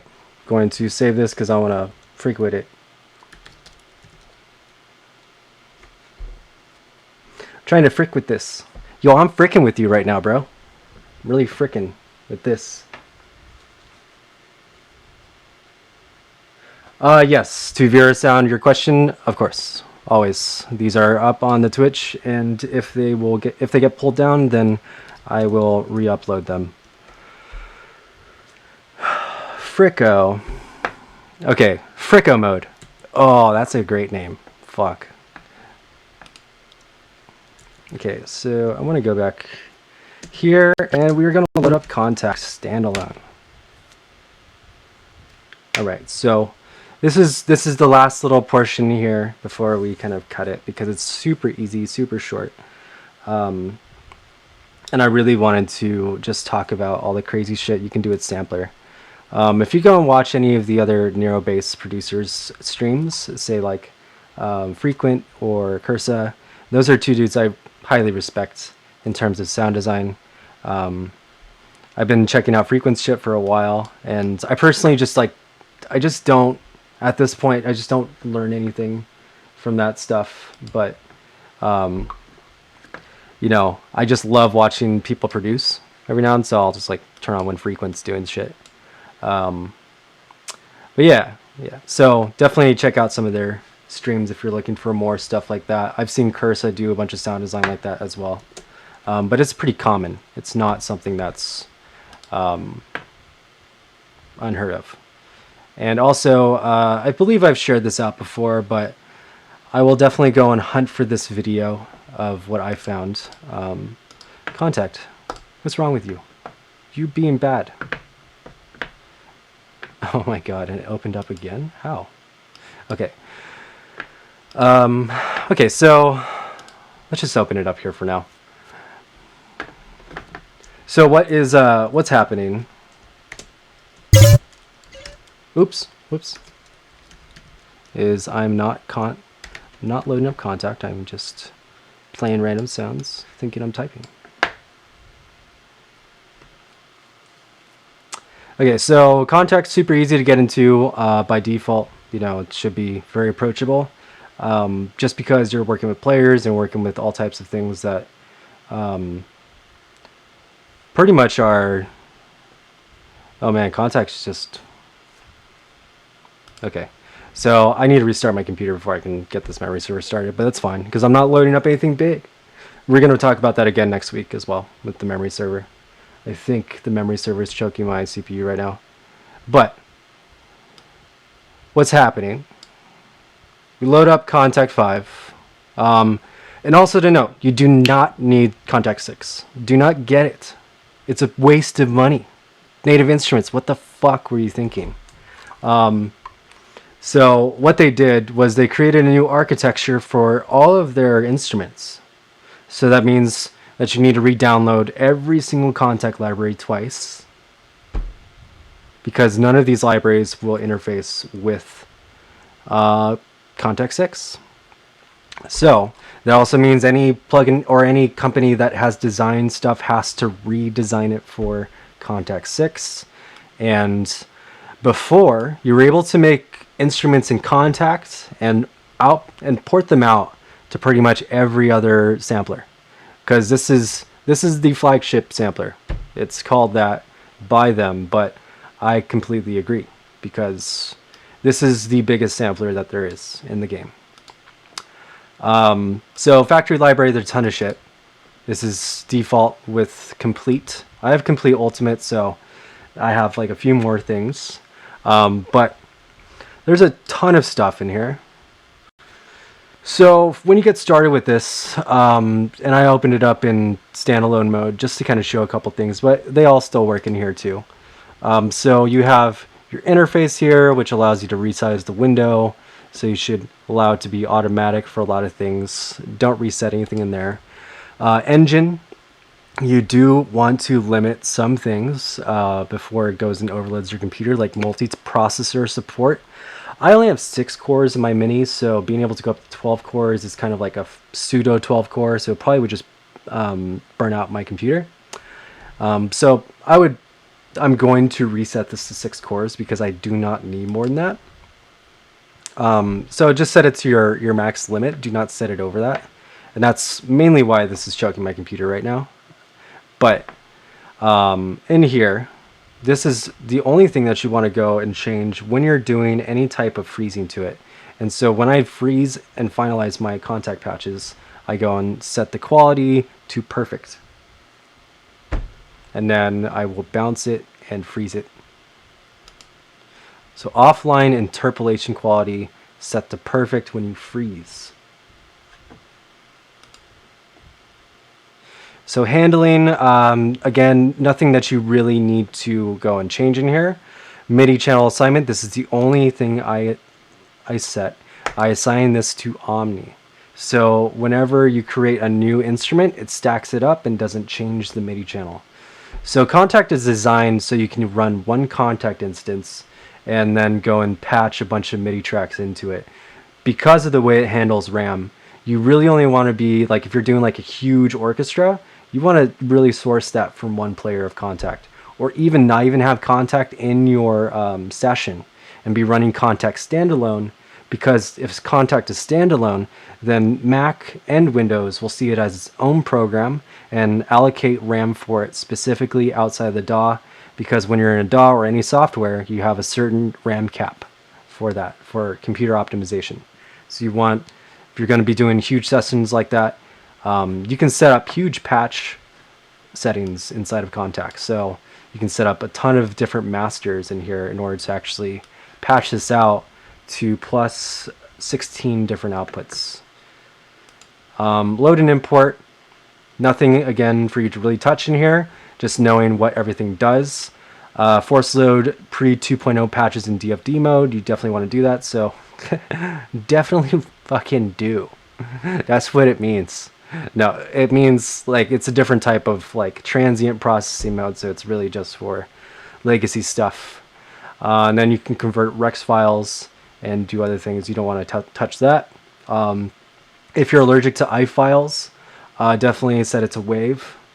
But I mean, there's really no point not to be in wave. IF in here is literally just if you're just being a dick, man. All right, so database, this is something you want to go and kind of mess with, because also note that I don't have any of this. Well, just for what I have right now, 0% of this is in my shared folder. So when you download Contact, it puts it in your shared folder, so all of the different users on your computer can use Contact. So what I do is I take them out of the shared folder, because I don't want 150 gigs plus just sitting on my hard drive,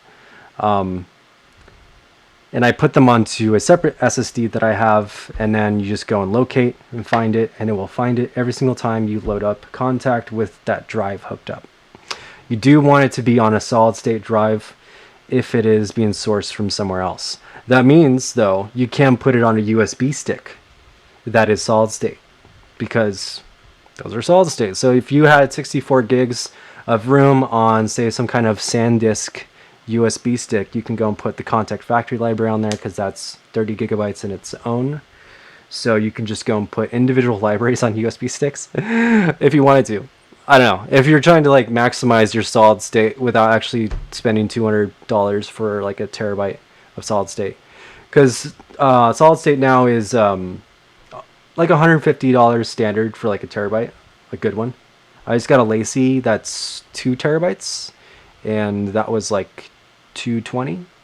It was a really good price, amazingly good price, because it used to be $1 a gig for solid state, but now it's $1 a gig for solid state RAID drives.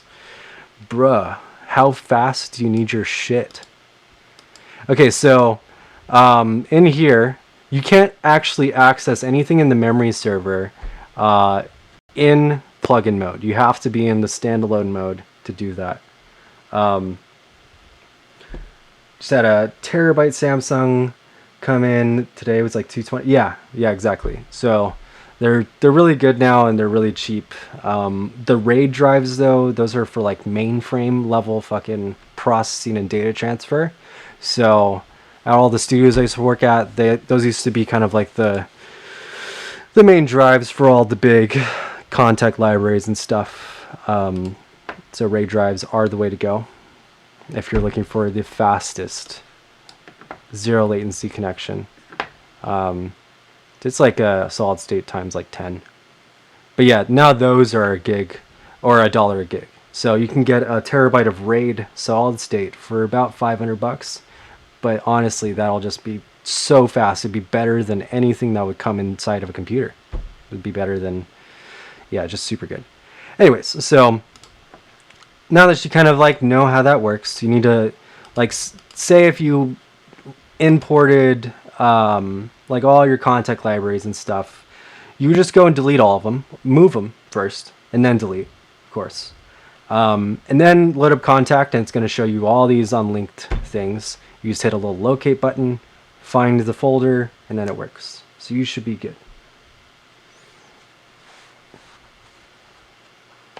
Oh yeah. To what ZeroTep is saying, that's exactly the thing for it. So like if you're doing any type of rendering, holy shit, dude, that takes forever even on solid state.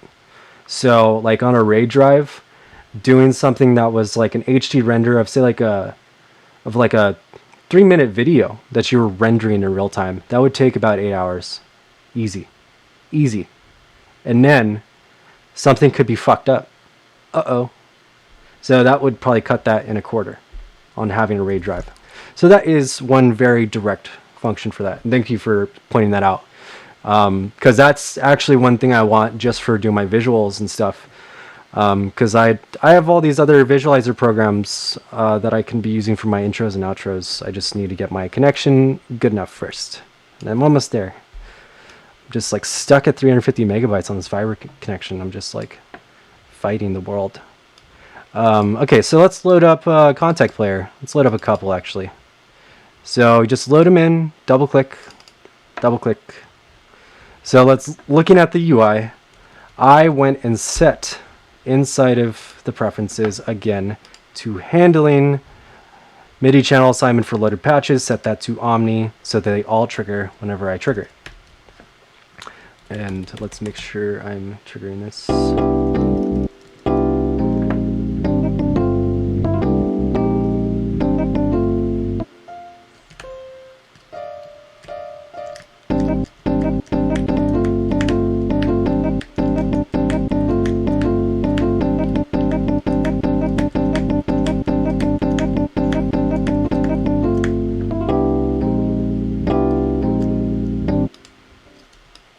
Okay, so George Duke's Soul Treasures. This one's super cool. It's just a lot of different Rex players, slices, cuts that are being ran through sample sets. This is different types of processing on your samples, 2 different groups of samples.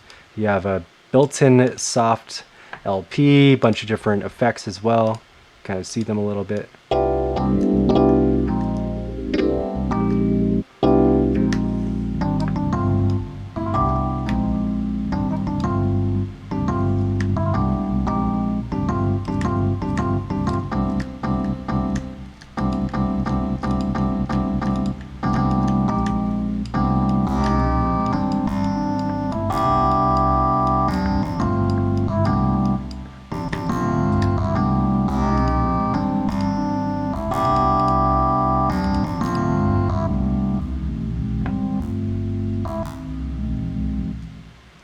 So everything on here that you see gives you a functionality. You can move it around: volume modulation, tuning, attack, stretch. That's time stretching. Reverse on the bottom will reverse the sample by the sample you choose. Each one of these patches, which you can go and right and click like this and just kind of scroll through them. Let's get rid of the giant for now. Really simple, you know. It's just two different sets of samples for the same exact thing. So they recorded it in, and then they processed it through tubes, and they have two different sets for that. Okay, so now in here, we can change our different types of triggering. We can trigger it to loop, one shot, and choke, meaning it stops one sample when it triggers another.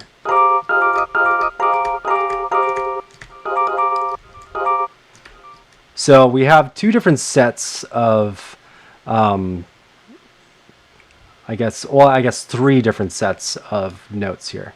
And this is how a lot of contact players work, especially the string ones, where instead of having every single key trigger notes, the keys actually trigger functions for those notes. So these are my different samples. So I trigger C2 here.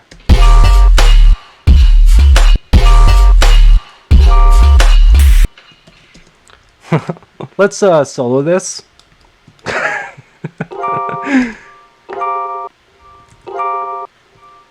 Okay, so I'm just gonna go and do that, and then I'm gonna actually trigger a couple more, just so we can kind of like hear it. I really love these George Duke samples.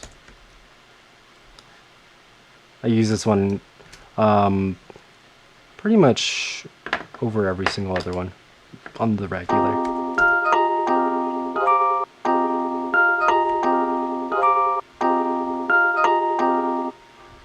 Okay, so now back into the contact player. Whoops, not into the Basquiat. So we got the tuning at C2. So that means at C2, I can retune this for every single note. And let's close this down now. So C2, I'm going to tune this into a D.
Oof. Yeah, so that sounds super good.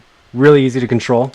And in every contact player, they're going to tell you where things are. So effects chain down here, starting at C1, this is going to allow you to select all these different sound effects inside of here.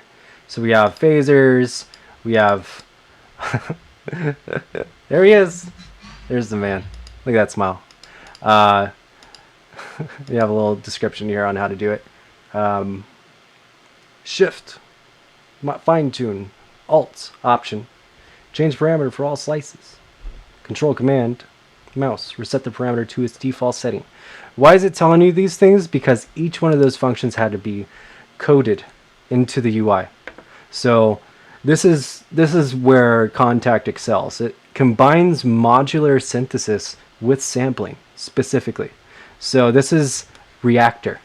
Kontakt is Reactor.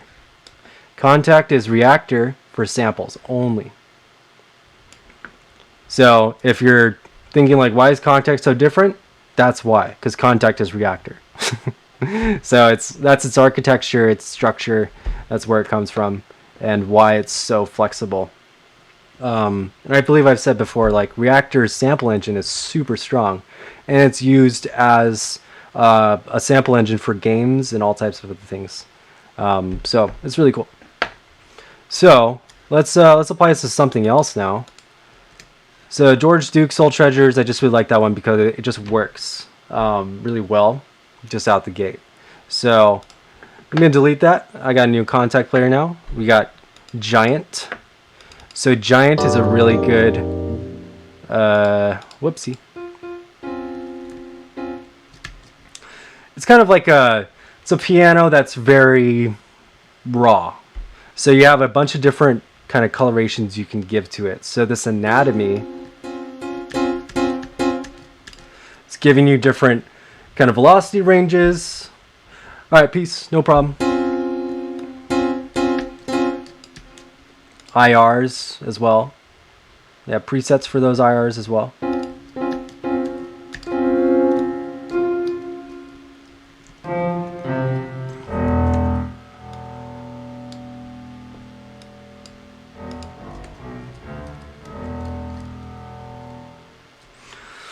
What is Giant good for? It's good for really cinematic piano sounds. So when I make like an ambient piano song or whatever for like a sync licensing track or whatever, I'll probably use Giant. If I'm using the piano for jazz or anything else, I'll use Alicia's Keys. I like Alicia's Keys. Alicia's Keys. Alicia's Keys are the keys. Why wouldn't I want Alicia Keys playing the keys on my sampler? Every single time I play Alicia's Keys, I'm playing Alicia Keys, hitting the keys. Shit, dude, that's a level of meta you just can't ignore. You just can't ignore that meta. All right, so that's pretty easy, pretty simple. You can change the tonality of this pretty much in every aspect. There's a little open up menu, so you can go and kind of change the quality of each part of the sound. And these are all samples. So overtones, that's a sample. Hammer noises, you can take out a bunch of other sounds and just make it all like impulse sounds.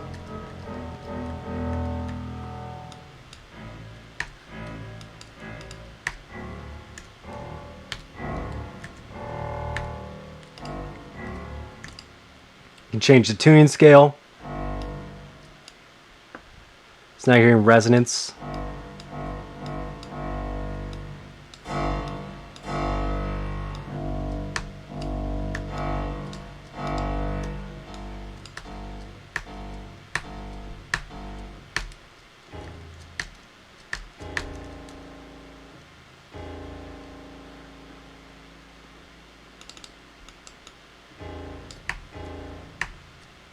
So now you can hear pretty much every piece of that piano kind of like moving around inside of it. So you can add a bunch of hammer noises and stuff. So that's pretty cool.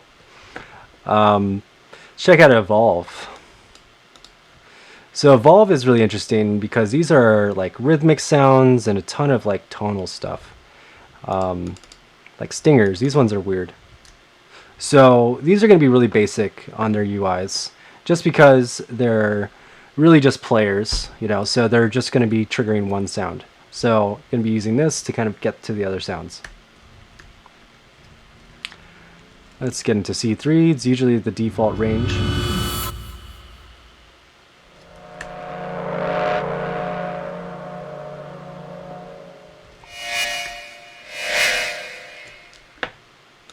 So really, really creepy.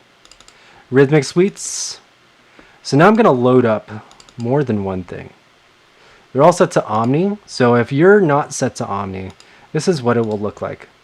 You'll have port A1, and then when it loads up your next instrument, it's going to do your next free MIDI channel. It's going to be A2. So you're only going to be able to trigger one. So you want to set it to Omni so everything triggers all at once.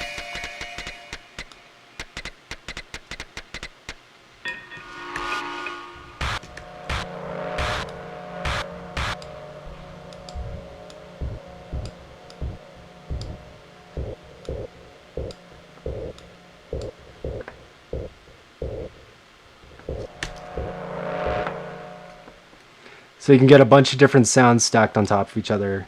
You know, they got a ton of different things in here. Then I think I have damage as well. Oh no, I don't have damage loaded. That's all good. Let's actually load on another one that's actually unrelated to this. And we'll go West African. Go to the FIFO. Okay, so these should kind of trigger some rhythmic phrases.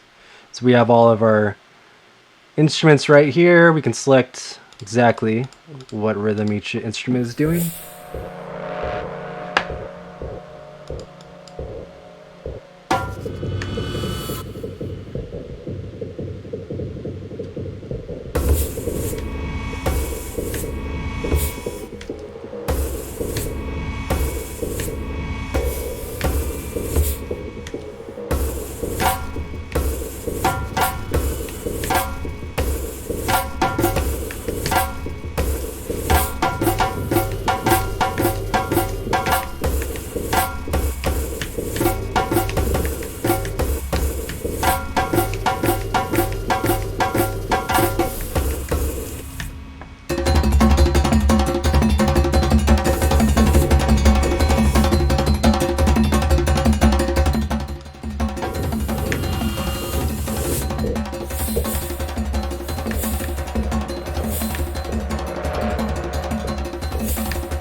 Okay, so there's a ton of shit you can just stack in here and just have fun. Like if you're just gonna go make some like random loops and shit, this is stuff I go and do. And I'll just run a bunch of it into like processing and then get all types of weird shit. Not in my hood.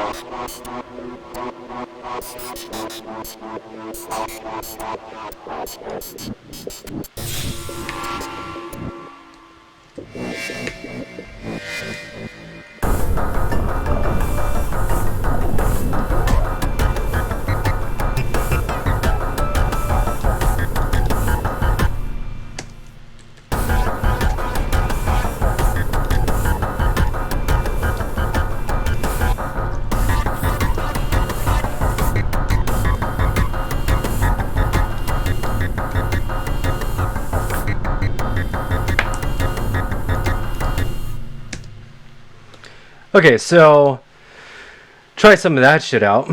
Stack some of these. Evolve players. Damage is really cool too. All of Heaviosity's stuff is really good. Let's just check out a couple of these factory players to end out the thing with, and then we'll be good for the day. Also checking out this Balinese Gamelon. It's really fucking sick. It is authentic. Okay, so acquire. We have Valimorphs. I just want to kind of show you guys these. So talking about the AAT morph filtering, and this is what does it. And so you can see all those different libraries just loaded up there. So let's hear it. Get in the right octave range here.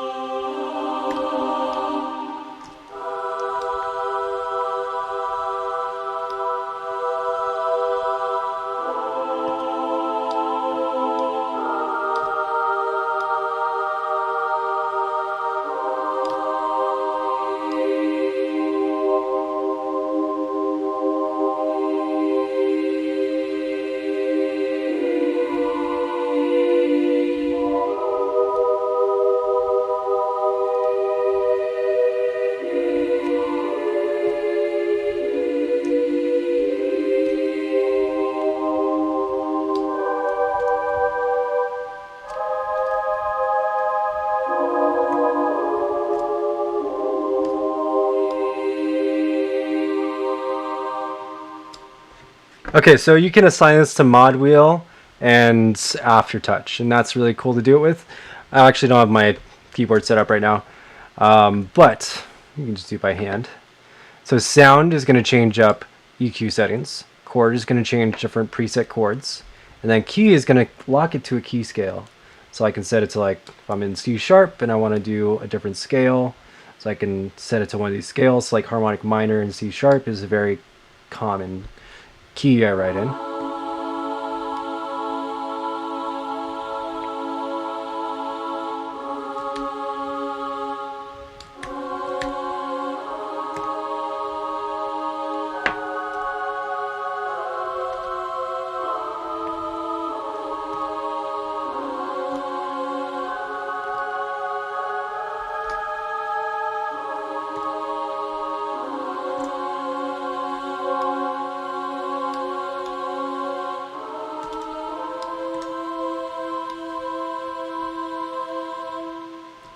Yeah, so I was playing that out.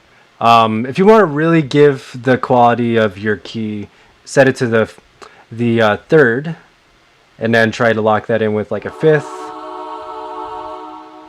If you do a perfect fourth to a seventh, it's going to sound a little bit more major regardless of its key, just because fourths are very balanced and even notes to basic chord on.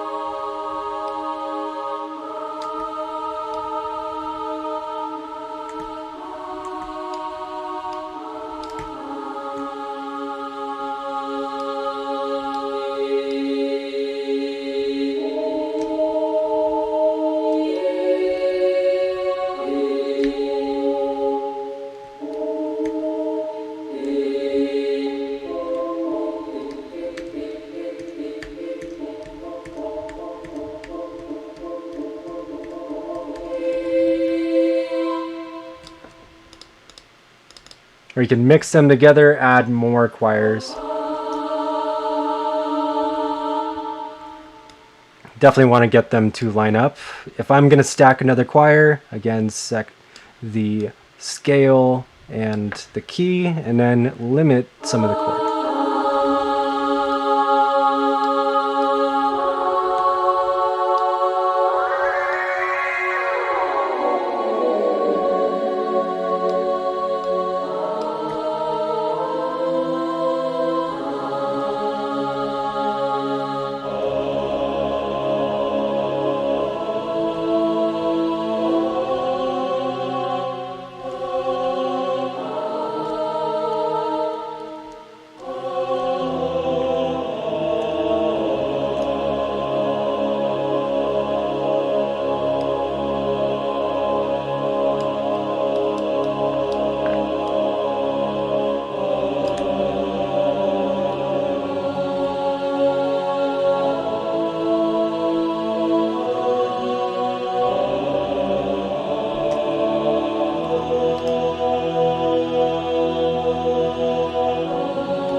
Let's go to F sharp really quick.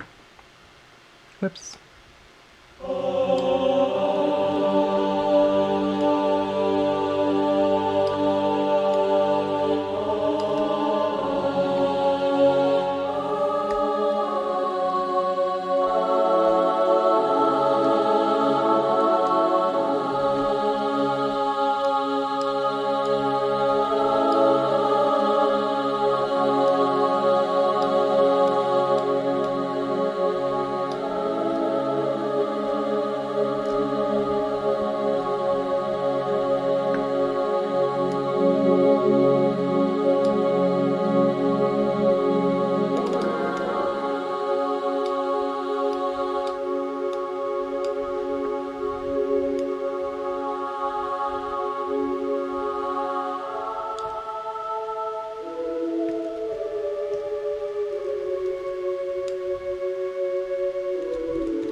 All right, so that sounds super good. I can just keep jamming on that, but you have all different vowels in here, different sections, literally for every piece of the band. So if you want to get like some concert percussion, VSL strings, this is the Vienna library stock. Vienna is one of the best string libraries. So if you're looking for something that's really good, definitely go there. Yeah, so we're going to go in depth on a couple more, I guess, deeper players next week.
Love that 6. The 6 just adds that like really dissonant flavor to the chord that gives you more emotion. It evokes something that's like, it's a little bit more complex. It's deeper. It's not more so much on the surface like a fifth or a third. Because fifths and thirds, they kind of tell you exactly what it is. Whereas like a sixth or a fourth give you a little bit more ambiguity to the chord. And they add a complexity to the emotion that's pretty nice. I really like that with minor chords, because minor chords tend to be either very minor, sad, or, you know, on the latter, which is major, very happy, or with Lydian, it's just too happy. So like going in like anything that's in between that, like a sixth or fourth, give you kind of like a really nice flavor of a chord. Like this is a really good house or garage kind of like chord right now. And with the pizzicato, gives you a really nice flavor to it. Staccato is also another good one. It's not plucked. Pizzicato literally means plucked. So when I use this one, specifically this ensemble, meaning all of these guys too, I put my sound like right about here. This doesn't sound good to me because they're too compressed and there's too much high end.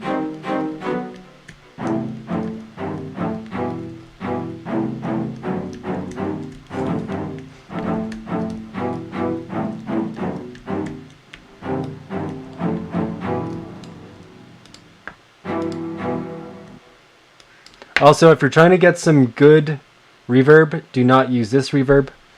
Use a real reverb.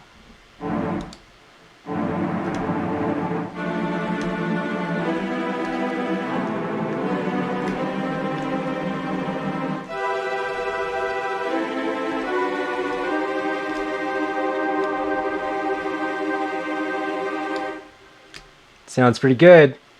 So right about here is money. This is money, like right here with the quality of that string. These samples aren't very good, so you kind of have to do a little bit of shaping in order to polish the turds.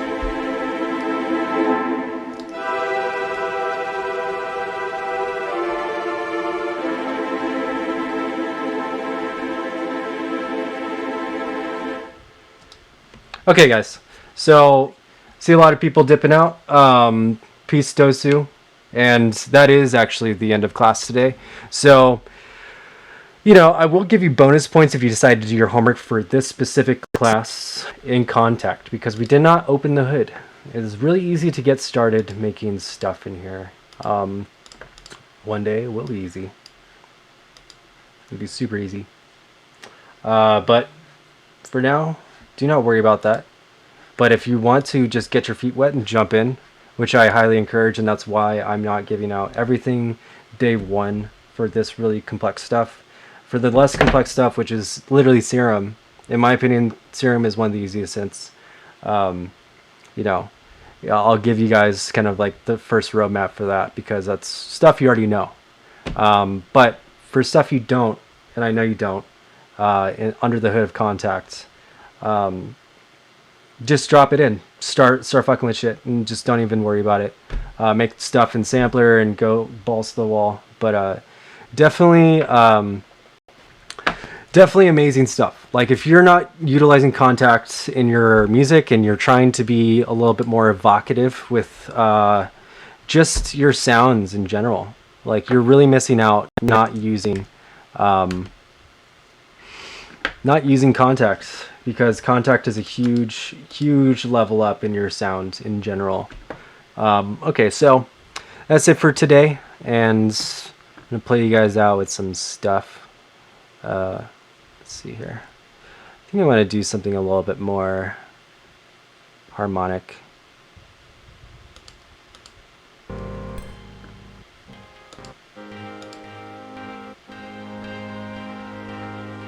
All right, y'all.